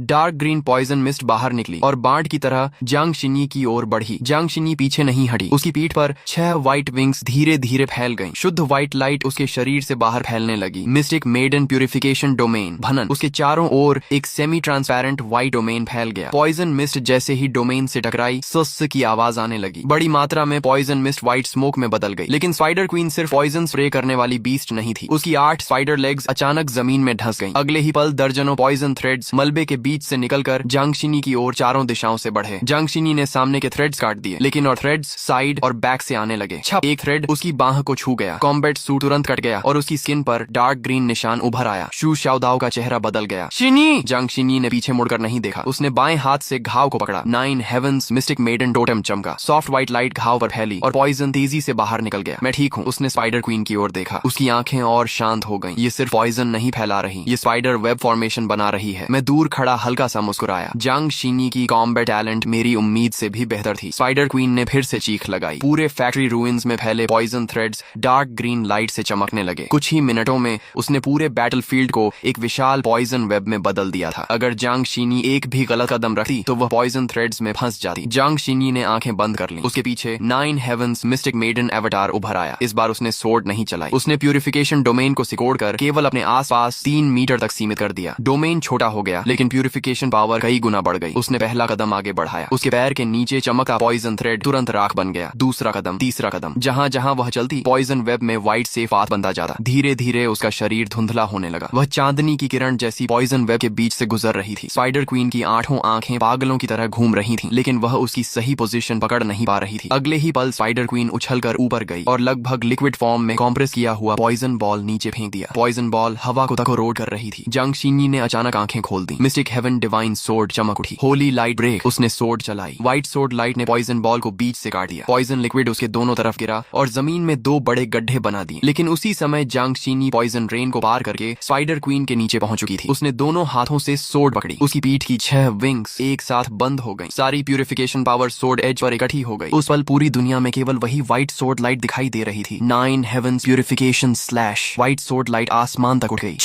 पॉइजन मिस्ट स्पाइडर क्वीन का विशाल शरीर आर पार कट गया। उसने दर्द से चीख मारी। उसकी 8 टांगें बेकाबू होकर फड़फड़ाने लगीं, लेकिन प्यूरिफिकेशन पावर उसके घावों में फैल चुकी थी। उसने उसके शरीर के भीतर मौजूद पॉइजन सैक्स को पूरी तरह जला दिया। धड़ाम! स्पाइडर क्वीन जमीन पर गिर गई। डार्क ग्रीन पॉइजन फैलने से पहले ही 9 हेवंस मिस्टिक मेडन डोमेन ने उसे पूरी तरह दबा दिया। Level 4 poison mist spider queen मर चुकी थी। उसके सिर से एक डार्क ग्रीन गोल्डन बॉक्स बाहर लुढ़क आया। जांग शीनी झुकी और उसे उठा लिया। उसके हाथ में व्हाइट लाइट चमकी। गोल्डन बॉक्स की सतह पर मौजूद पॉइजन ऑरा तुरंत शुद्ध हो गई। जैसे ही गोल्डन बॉक्स उसके हाथ में आया, उसके पीछे 9 हेवंस मिस्टिक मेडन अवतार हल्का कांप उठा। गोल्डन बॉक्स के अंदर मौजूद पॉइजन एनर्जी मानो टोटम द्वारा रिजेक्ट की जा रही थी, लेकिन साथ ही प्यूरिफिकेशन पावर उसे दबा भी रही थी। जांग शीनी की ऑरा थोड़ी हिल गई, लेकिन उसने तुरंत गोल्डन बॉक्स अब्सॉर्ब नहीं किया। लेवल 4 गोल्डन बॉक्स की एनर्जी पहले से ही बहुत वायलेंट थी और यह पॉइजन स्पाइडर क्वीन का गोल्डन बॉक्स था, जिसके अंदर पोल्यूशन ऑरा अभी भी मौजूद थी। अगर वह इसे अभी अब्सॉर्ब करती तो हल्की हालत में इंजर्ड होती और बुरी हालत में उसका टोटम पोल्यूटेड हो सकता था। उसने गोल्डन बॉक्स सुरक्षित रख लिया और मेरी ओर देखा। मैंने सिर हिलाया। अभी के लिए इसे संभाल कर रखो। बेस वापस पहुंचने के बाद मैं इसके अंदर बची हुई पोल्यूशन ऑरा पूरी तरह साफ कर दूंगा। जांग शीनी ने हल्के से सिर हिलाया। ठीक है। चू शाओदाओ ये सब देकर हैरान रह गया। कमाल है शीनी, अभी जो सोर्ड स्ट्राइक तुमने मारी वह तो मेरी मूव से भी ज्यादा स्टाइलिश थी। जांग शीनी ने मिस्टिक हेवन डिवाइन सोर्ड वापस रख दी और शांत स्वर में बोली, हर स्किल की अपनी उपयोगिता होती है। चू शाओदाओ तुरंत हंस पड़ा। वह तो है ही। मैं दोनों के पास गया और उनकी ओर देखा। तुम्हें पता है अभी लड़ाई में सबसे बड़ी गलती कहाँ हुई? चू शाओदाओ ने सिर खुजलाया। मैंने सिर हिलाया। आयरन आर्मर्ड लिजर्ड की डिफेंस बहुत मजबूत थी। तुमने पहले अटैक में बिना पूरी टेस्टिंग किए फुल पावर लगा दी। इसी वजह से ब्लेड फंस गई। अगर टेल पूरी ताकत से लग जाती तो कम से कम 3 रिब्स टूट जाती। इसे याद रखना। फिर मैंने जांग शीनी की ओर देखा। और तुमने प्यूरिफिकेशन डोमेन पर जरूरत से ज्यादा भरोसा किया। पॉइजन तुम साफ कर सकती हो, लेकिन स्पाइडर थ्रेड्स और टेरेन ट्रैप्स पूरी तरह पॉइजन टाइप नहीं होते। भविष्य में पोल्यूशन टाइप ईस्ट से लड़ते समय सिर्फ पॉइजन पर ध्यान मत देना, यह भी देखना कि वह बैटलफील्ड कैसे कंट्रोल कर रही है। जांग शीनी ने गंभीरता से सिर हिलाया। समझ गई। मैंने दोनों से कहा, गोल्डन बॉक्सेस संभाल कर रखो। Low level golden boxes realm को स्टेबल करने के काम आती है, लेकिन लेवल 3 और उससे ऊपर की गोल्डन बॉक्सेस, खासकर लेवल 4 गोल्डन बॉक्सेस बैटलफील्ड पर कभी सीधे अब्सॉर्ब मत करना। यू शाओदाओ ने पूछा, क्यों? अभी तो मुझे लगा एयरलंग टोटम जलने वाली है। मैंने जवाब दिया, वह टोटम रेजोनेंस था। इसका मतलब है कि तुम्हारा बॉटल नेक ढीला पड़ चुका है। लेकिन गोल्डन बॉक्स के अंदर सिर्फ एनर्जी नहीं होती, उसके अंदर बीस्ट की वायलेंट विल और पोल्यूशन ऑरा भी होती है। लो लेवल गोल्डन बॉक्सेस में यह कम होती है, लेकिन हाई लेवल गोल्डन बॉक्सेस को बिना फिल्टर किए अब्सॉर्ब किया तो हल्के में टोटम बैकलैश होगा और गंभीर स्थिति में डेस्टिनी पोल्यूशन तक हो सकती है। जियांग शिन्यी ने अपने हाथ में मौजूद poison mist spider queen golden box को देखा। उसकी सतह पर मौजूद पॉइजन एनर्जी भले ही काफी हद तक प्यूरिफाई हो चुकी थी, लेकिन अंदर अब भी डार्क ग्रीन मिस्ट बह रही थी। वह तुरंत मेरी बात समझ गई। तो पहले फिल्टर करना होगा। मैंने सिर हिलाया। हाँ, बेस लौटकर मैं कॉफिन डिवावर एबिलिटी से इन्हें रिफाइन करूंगा। पोल्यूशन ऑरा और वायलेंट विल अलग कर दूंगा। सिर्फ फ्यूअर टोटम एनर्जी बचेगी। उसके बाद अब्सॉर्ब करोगे तो ब्रेक थ्रू पूरी तरह स्टेबल होगा। साउथ इंडस्ट्रियल पार्क की सारी गोल्डन बॉक्सेस इकट्ठी कर ली गई। लेवल 1 गोल्डन बॉक्सेस कई 100 थी। लेवल 3 गोल्डन बॉक्सेस 20 से ज्यादा थी। लेवल 4 गोल्डन बॉक्सेस कुल 3 थी। पॉइजन मिस्ट स्पाइडर क्वीन की गोल्डन बॉक्स जांग शिन्यी को मिली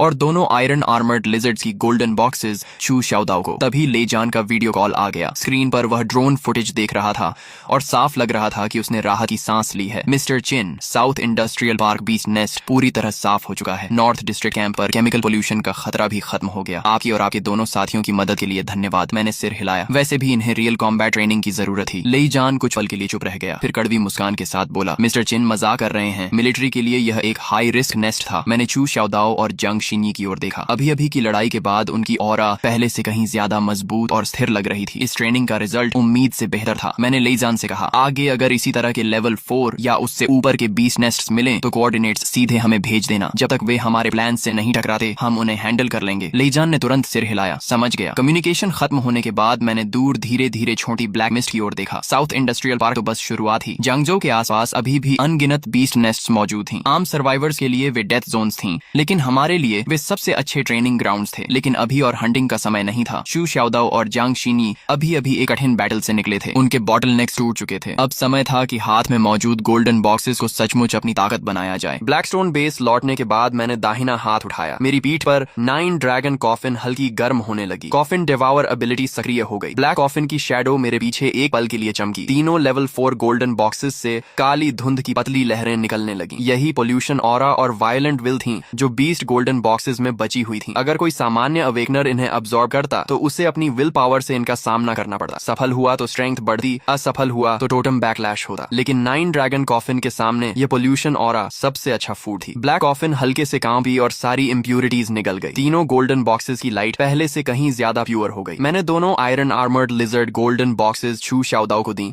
और poison mist spider queen golden box Zhang Xinyi को। चू शाओदाओ ने गोल्डन बॉक्सेस लेते हुए हंसकर कहा, थैंक्स ब्रदर लाई। जांग शिन्यी ने भी धीरे से कहा, धन्यवाद। अगले ही पल दोनों ने गोल्डन बॉक्सेस अब्सॉर्ब करना शुरू कर दिया। चू शाओदाओ में सबसे पहले बदलाव आया। उसकी दाहिनी बांह पर एर्लांग डिवाइन लॉर्ड टोटम जीवित होती हुई प्रतीत हुई। उसके माथे के बीच में एक पतली दरार खुली। उसके भीतर से गोल्डन डिस्ट्रक्शन लाइट छोड़ती हेवनली आई की शैडो धीरे धीरे खुलने लगी। उसके पीछे खड़ा आर्मर पहने एर्लंग डिवाइन लॉर्ड एवटार पहले से कहीं अधिक वास्तविक हो गया। दूसरी ओर जैंग शिन्यी का परिवर्तन और भी अद्भुत था। Poison mist spider queen golden box की energy 9 heavens mystic maiden totem द्वारा धीरे धीरे प्यूरिफाई होकर अब्सॉर्ब की जा रही थी। डार्क ग्रीन एनर्जी उसके शरीर में प्रवेश करते ही प्योर व्हाइट मिस्टिक लाइट में बदल रही थी। उसके पीछे 9 हेवंस मिस्टिक मेडन टोटम 6 विशाल व्हाइट एनर्जी विंग्स में बदल गया। उसके हाथ में एक नई मिस्टिक हेवन डिवाइन सोर्ड बनने लगी जो ठंडी डिवाइन ऑरा छोड़ रही थी। आधे घंटे बाद दोनों की ऑरा एक साथ उफान मारने लगी। शू शाओदाओ ने सबसे पहले आंखें खोली। उसकी स्ट्रेंथ लेवल 4 अर्ली स्टेज से लेवल 4 मिड स्टेज, फिर लेवल 4 लेट स्टेज तक पहुंची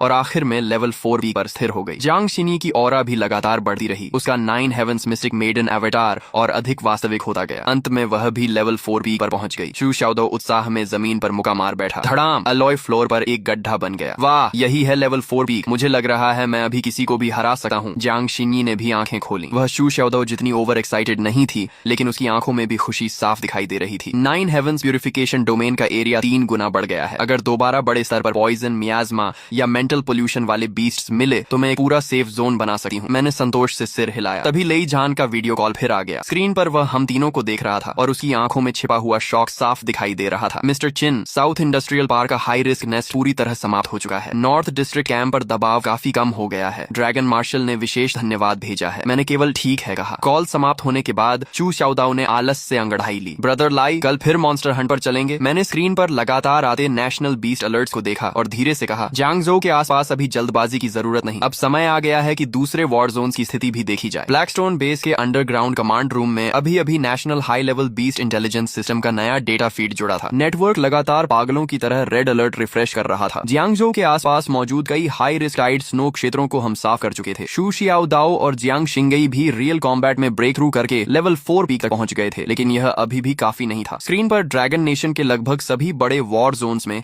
इमरजेंसी की स्थिति थी। Beijing, north west, southern coast, हर जगह नए रेड अलर्ट दिखाई दे रहे थे। उनमें सबसे ज्यादा चुभने वाला साउथ वेस्ट माउंटेन रेंज के ऊपर मौजूद वह एबनॉर्मल थंडर क्लाउड था। शू शाओदाओ मुंह में आधी बीफ जर्की दबाए देख रहा था और उसकी स्कैल्प तक सुन्न हो गई। लाई गे, ये तो हद से ज्यादा है। जियांगजो अभी संभला ही था और बाकी जगह फिर से फट गई। जियांग शिंगई विशाल स्क्रीन के सामने खड़ा था। उसकी नजर साउथ वेस्ट रीजन पर टिकी थी। वहां एक चमकता हुआ रेड डॉट लगातार हाई फ्रीक्वेंसी पर ब्लिंक कर रहा था। हर बार उसके ब्लिंक करने पर आसपास मिलिट्री डिफेंस लाइन को दर्शाने वाले ब्लू मार्कर्स थोड़े और फीके पड़ जाते। उसकी आवाज गई। स्क्रीन पर उसका चेहरा बेहद थका हुआ था। कॉम्बैट यूनिफॉर्म पर गन पाउडर और कीचड़ के निशान लगे हुए थे। Mister Chin, south west war zone emergency support की रिक्वेस्ट करता है। लेई जान ने तेजी से फ्रंटलाइन फुटेज खोल दी। अगले ही पल विशाल स्क्रीन साउथ वेस्ट बैटलफील्ड के रियल टाइम दृश्य में बदल गई। वह पहाड़ों के सहारे बसा एक माउंटेन सिटी था। भारी थंडर क्लाउड पूरे शहर के ऊपर दबाव बनाकर छाए हुए थे। मूसलाधार बारिश हो रही थी, लेकिन वह साधारण बारिश नहीं थी। बारिश में ब्लैक फॉग, पोल्यूशन और ब्लू पर्पल इलेक्ट्रिक आर्क्स मिले हुए थे। वे आर्मर्ड व्हीकल्स पर गिरकर कान फाड़ देने वाली आवाज निकाल रहे थे। सड़कों पर जमा पानी अब एक विशाल कंडक्टिव नेटवर्क बन चुका था। टैंकों के अवशेष सड़क किनारे पड़े थे। अनगिनत सैनिक थंडर पॉइजन एक्सपोजर का खतरा उठाकर सर्वाइवर्स को नॉर्थ टनल की ओर इवैक्यूएट कर रहे थे। कैमरा हिला तो एक युवा सैनिक बेहोश छोटी लड़की को गोद में लिए इवैक्यूएशन व्हीकल की ओर पूरी ताकत से दौड़ता दिखाई दिया। लड़की का चेहरा सफेद पड़ चुका था। वह अपनी बाहों में बारिश से सड़ चुकी आधी गुड़िया को कसकर पकड़ी थी। जल्दी, पहले बच्चे को गाड़ी में चढ़ाओ। युवा सैनिक ने लड़की को वाहन के अंदर पहुंचाया ही था कि उसके पैरों के नीचे का पानी अचानक ब्लू पर्पल इलेक्ट्रिक आर्क से चमक उठा। सावधान! पास खड़ा एक बुजुर्ग सैनिक रोते हुए उसकी ओर झपटा और उसे जोर से वाहन के दरवाजे की तरफ धक्का दे दिया। अगले ही पल बिजली फट पड़ी। बुजुर्ग सैनिक पूरी तरह थंडर लाइट से उछल गया और जोर से खंडहर में जा गिरा। उसकी प्रोटेक्टिव सूट से सफेद धुआं निकल रहा था,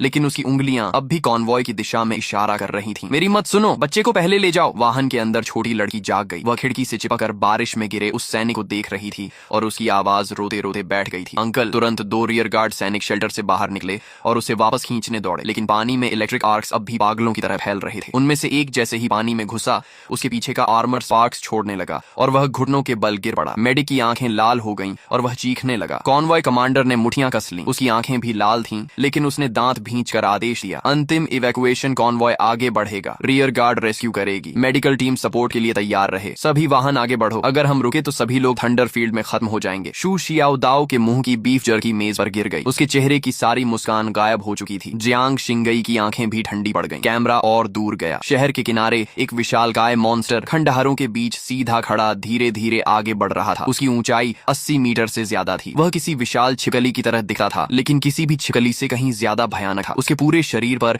blue black thunder pattern scales थे। हर कदम के साथ जमीन पर इलेक्ट्रिक आर्क चेन्स फट पड़ती थीं। एक आर्मर्ड व्हीकल समय पर पीछे नहीं हट पाया और उसकी पूंछ के एक झटके से उड़ गया। घूमता हुआ 3 इमारतों से जा टकराया। लेई जान ने गंभीर स्वर में कहा, target code name thunder spirit giant lizard. वर्तमान अनुमान के अनुसार यह level 6 initial stage mutant beast है। यह south west red moon rift से बाहर निकला है और लगातार 3 डिफेंस लाइंस नष्ट कर चुका है। इसकी वर्तमान गति के अनुसार अधिकतम 15 मिनट में इसका थंडर फील्ड अंतिम इवैक्यूएशन पैसेज को भी कवर कर लेगा। स्क्रीन पर 976 लाइफ सिग्नल्स दिखाई दे रहे थे। वे नॉर्थ इवैक्यूएशन रूट पर घने रूप से जमा थे। हर ग्रीन लाइट एक ऐसे इंसान का प्रतिनिधित्व कर रही थी जो अभी तक बाहर नहीं निकल पाया था। मैं थंडर स्पिरिट जायंट लिजर्ड को घूरता रहा। हर बार जब वह थंडर मैग्मा उगलता, उसकी चेस्ट बोन के नीचे ब्लू पर्पल लाइट चमक उठती। बहुत संभव था कि वही उसका कोर हो। उसी समय मेरी पीठ पर 9 ड्रैगन्स पुलिंग कॉफिन टैटू हल्का गर्म होने लगा। ब्लैक कॉफिन के भीतर पहली स्टार रेनबो चेन में हल्का कंपन हुआ। वह उस गोल्ड बॉक्स की चाह कर रही थी। अगर मैं उसे हासिल कर लूं तो पहली चेन पूरी तरह स्टेबलाइज हो जाएगी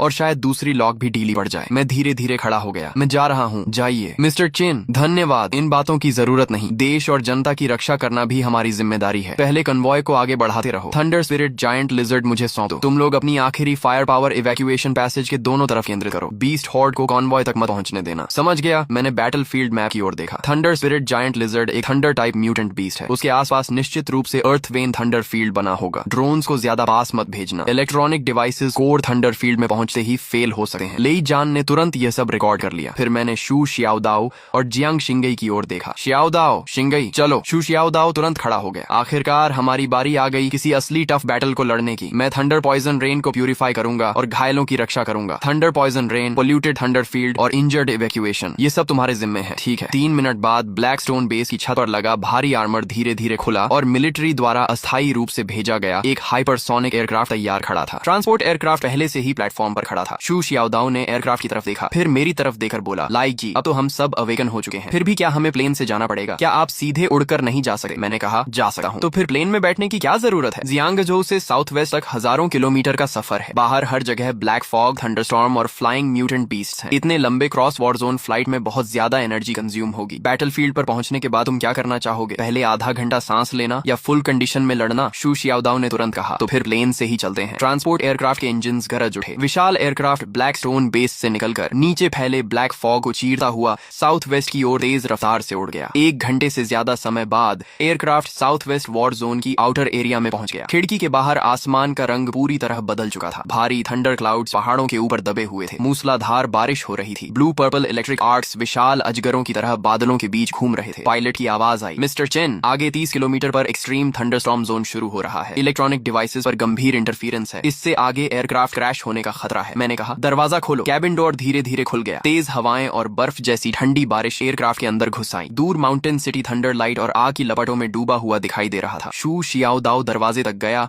और 1000 मीटर नीचे की ऊंचाई पर नजर डालकर मुस्कुराया। ऐसी एंट्री ही इस यंग मास्टर को शोभा देती है। नेजा! धमाके के साथ 3 सिर और 6 भुजाओं वाला नेजा धर्मा फॉर्म उसके पीछे प्रकट हुआ। Fire tipped spear, universe ring और रेड आर्मिलरी सैश की परछाइयां एक एक करके उभर आईं। Shu Xiaodao wind fire wheels पर खड़ा हुआ और एयरक्राफ्ट से छलांग लगा दी। लाल आग की एक लकीर थंडर स्टॉर्म को चीरती हुई साउथ वेस्ट माउंटेन सिटी की ओर गिरने लगी। वह जलते हुए मीटियर की तरह नीचे जा रहा था। मॉन्स्टर्स, तुम्हारा यंग मास्टर आ गया। दूसरी ओर जियांग शिंगई के 6 पंख फैल गए। शुद्ध सफेद डिवाइन लाइट बारिश के बीच एक साफ क्षेत्र बनाती हुई फैल गई और मैं एयरक्राफ्ट के दरवाजे पर खड़ा था। मेरी पीठ पर 9 ड्रैगन्स पुलिंग कॉफिन टैटू हल्का कांप रहा था। ब्लैक क्रिस्टल एयर फ्लो मेरे पैरों के नीचे इकट्ठा होने लगा। अगले ही पल मैंने भी एयरक्राफ्ट से कदम बाहर रख दिया। तेज हवाएं चेहरे से टकराईं। ब्लैक फॉग उफनने लगा। मैं ब्लैक क्रिस्टल एयर फ्लो पर खड़ा 1000 मीटर की ऊंचाई से तेजी से नीचे उतरने लगा। नीचे साउथ वेस्ट माउंटेन सिटी जल रहा था। थंडर स्पिरिट जायंट लिजर्ड का विशाल शरीर शहर के किनारे खड़ा धीरे धीरे सिर उठा रहा था। उसे शायद हमारे आने का एहसास हो गया था। उसकी ब्लू पर्पल आंखें आसमान पर टिकी हुई थीं। उसके मुंह में जमा ब्लू पर्पल थंडर मैग्मा सीधे नॉर्थ डिस्ट्रिक्ट इवैक्यूएशन पैसेज की ओर निशाना साधे हुए था। वहां अंतिम ट्रांसपोर्ट व्हीकल अभी टनल में दाखिल नहीं हुई थी। मैंने उस लेवल 6 म्यूटेंट बीस्ट की तरफ देखा और धीमी आवाज में कहा, साउथ वेस्ट बैटलफील्ड, मैं पहुंच गया हूं। साउथ वेस्ट माउंटेन सिटी के ऊपर थंडर क्लाउड इतने नीचे झुके थे जैसे आसमान जमीन पर गिरने वाला हो। बारिश ऐसे बरस रही थी जैसे पूरा आकाश उलटकर नीचे उड़ेल दिया गया हो। बारिश में ब्लैक फॉग पोल्यूशन और ब्लू पर्पल इलेक्ट्रिसिटी मिली हुई थी। आर्मर्ड व्हीकल्स पर गिरते ही वे कान फाड़ देने वाली आवाजें निकाल रही थीं। सड़क पर जमा पानी किसी ऐसे कंडक्टिव नेटवर्क में बदल चुका था जो किसी को भी निगल सकता था। दूर थंडर स्पिरिट जायंट लिजर्ड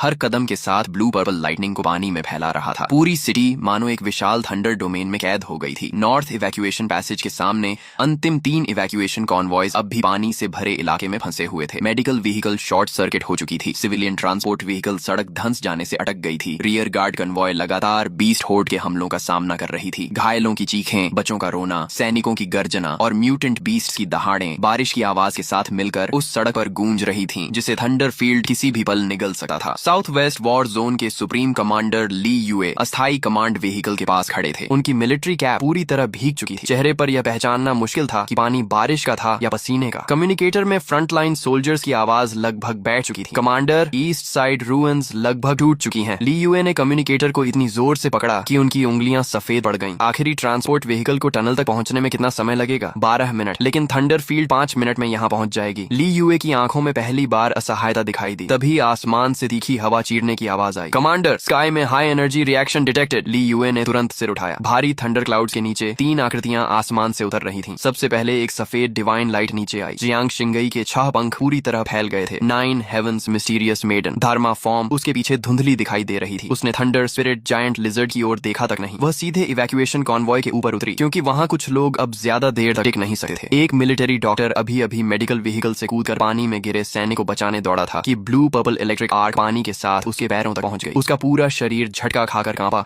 और वह घुटनों के बल पानी में गिर पड़ा। वाहन के अंदर से डरे हुए बच्चों की आवाज आई, डॉक्टर अंकल! थंडर फील्ड के प्रभाव से म्यूटेंट बीस्ट पूरी तरह पागल हो चुके थे। वे लगातार इवैक्यूएशन लाइन पर टूट पड़े। शू शियाओदाओ की फायर लाइन बीस्ट हॉर्ड के दबाव में 1 मीटर, 2 मीटर, 3 मीटर पीछे खिसक गई। तभी एक लेवल 4 थंडर आर्मर बीस्ट आग को चीरता हुआ उसकी ओर दौड़ा और जोरदार टक्कर मार दी। शू शियाओदाओ कई मीटर पीछे फिसल गया। उसके पीछे सिविलियन ट्रांसपोर्ट व्हीकल खड़ी थी। वाहन के अंदर से बच्चों के रोने और बुजुर्गों की दबाई हुई खांसी की आवाजें आ रही थीं। उसने नीचे देखा। दोनों हाथ टक्कर से सुन्न हो चुके थे। अगले ही पल उसने फायर टिप्ड स्पीयर को पूरी ताकत से जमीन में गाड़ दिया। लाल आग भाले के चारों ओर विस्फोट की तरह फैल गई। आगे बढ़ना चाहते हो? पहले इस यंग मास्टर के भाले से पूछो। नेजा धर्मा फॉर्म फिर से पूरी तरह प्रकट हो गया। 3 सिर और 6 भुजाएं इवैक्यूएशन पैसेज के सामने दीवार बनकर खड़ी हो गईं। लाल फायर लाइन दोबारा जल उठी और बीस्ट हॉर्ड को जबरदस्ती 30 मीटर दूर रोक दिया। ली यूए तुरंत संभल गए और जोर से चिल्लाए, सभी सपोर्ट टीम्स सिविलियन स्टाफ की सहायता करें। आउटर डिफेंस लाइन को स्थिर रखो। सभी लोगों को सेफ जोन में पहुंचाओ। कन्वॉय आगे बढ़ती रहे। जो इवैक्यूएशन पैसेज कुछ समय पहले टूटने की कगार पर थी उसे जियांग शिंगई और शू शियाओदाओ ने जबरदस्ती स्थिर कर दिया। शू शियाओदाओ के पीछे नेजा धर्मा फॉर्म पूरी तरह उभर आया। Fire tipped spear, universe ring और रेड आर्मिलरी सैश की 3 विशाल परछाइयां उसकी 6 भुजाओं के बीच घूम रही थीं। उसने पीछे मुड़कर कन्वॉय की ओर देखा। एक छोटी लड़की भीगे हुए कपड़े की गुड़िया को सीने से लगाए खिड़की के पीछे खड़ी थी। उसकी आंखों से लगातार लगातार आंसू बह रहे थे। शू शियाओदाओ के चेहरे की मुस्कान एक पल के लिए गायब हुई।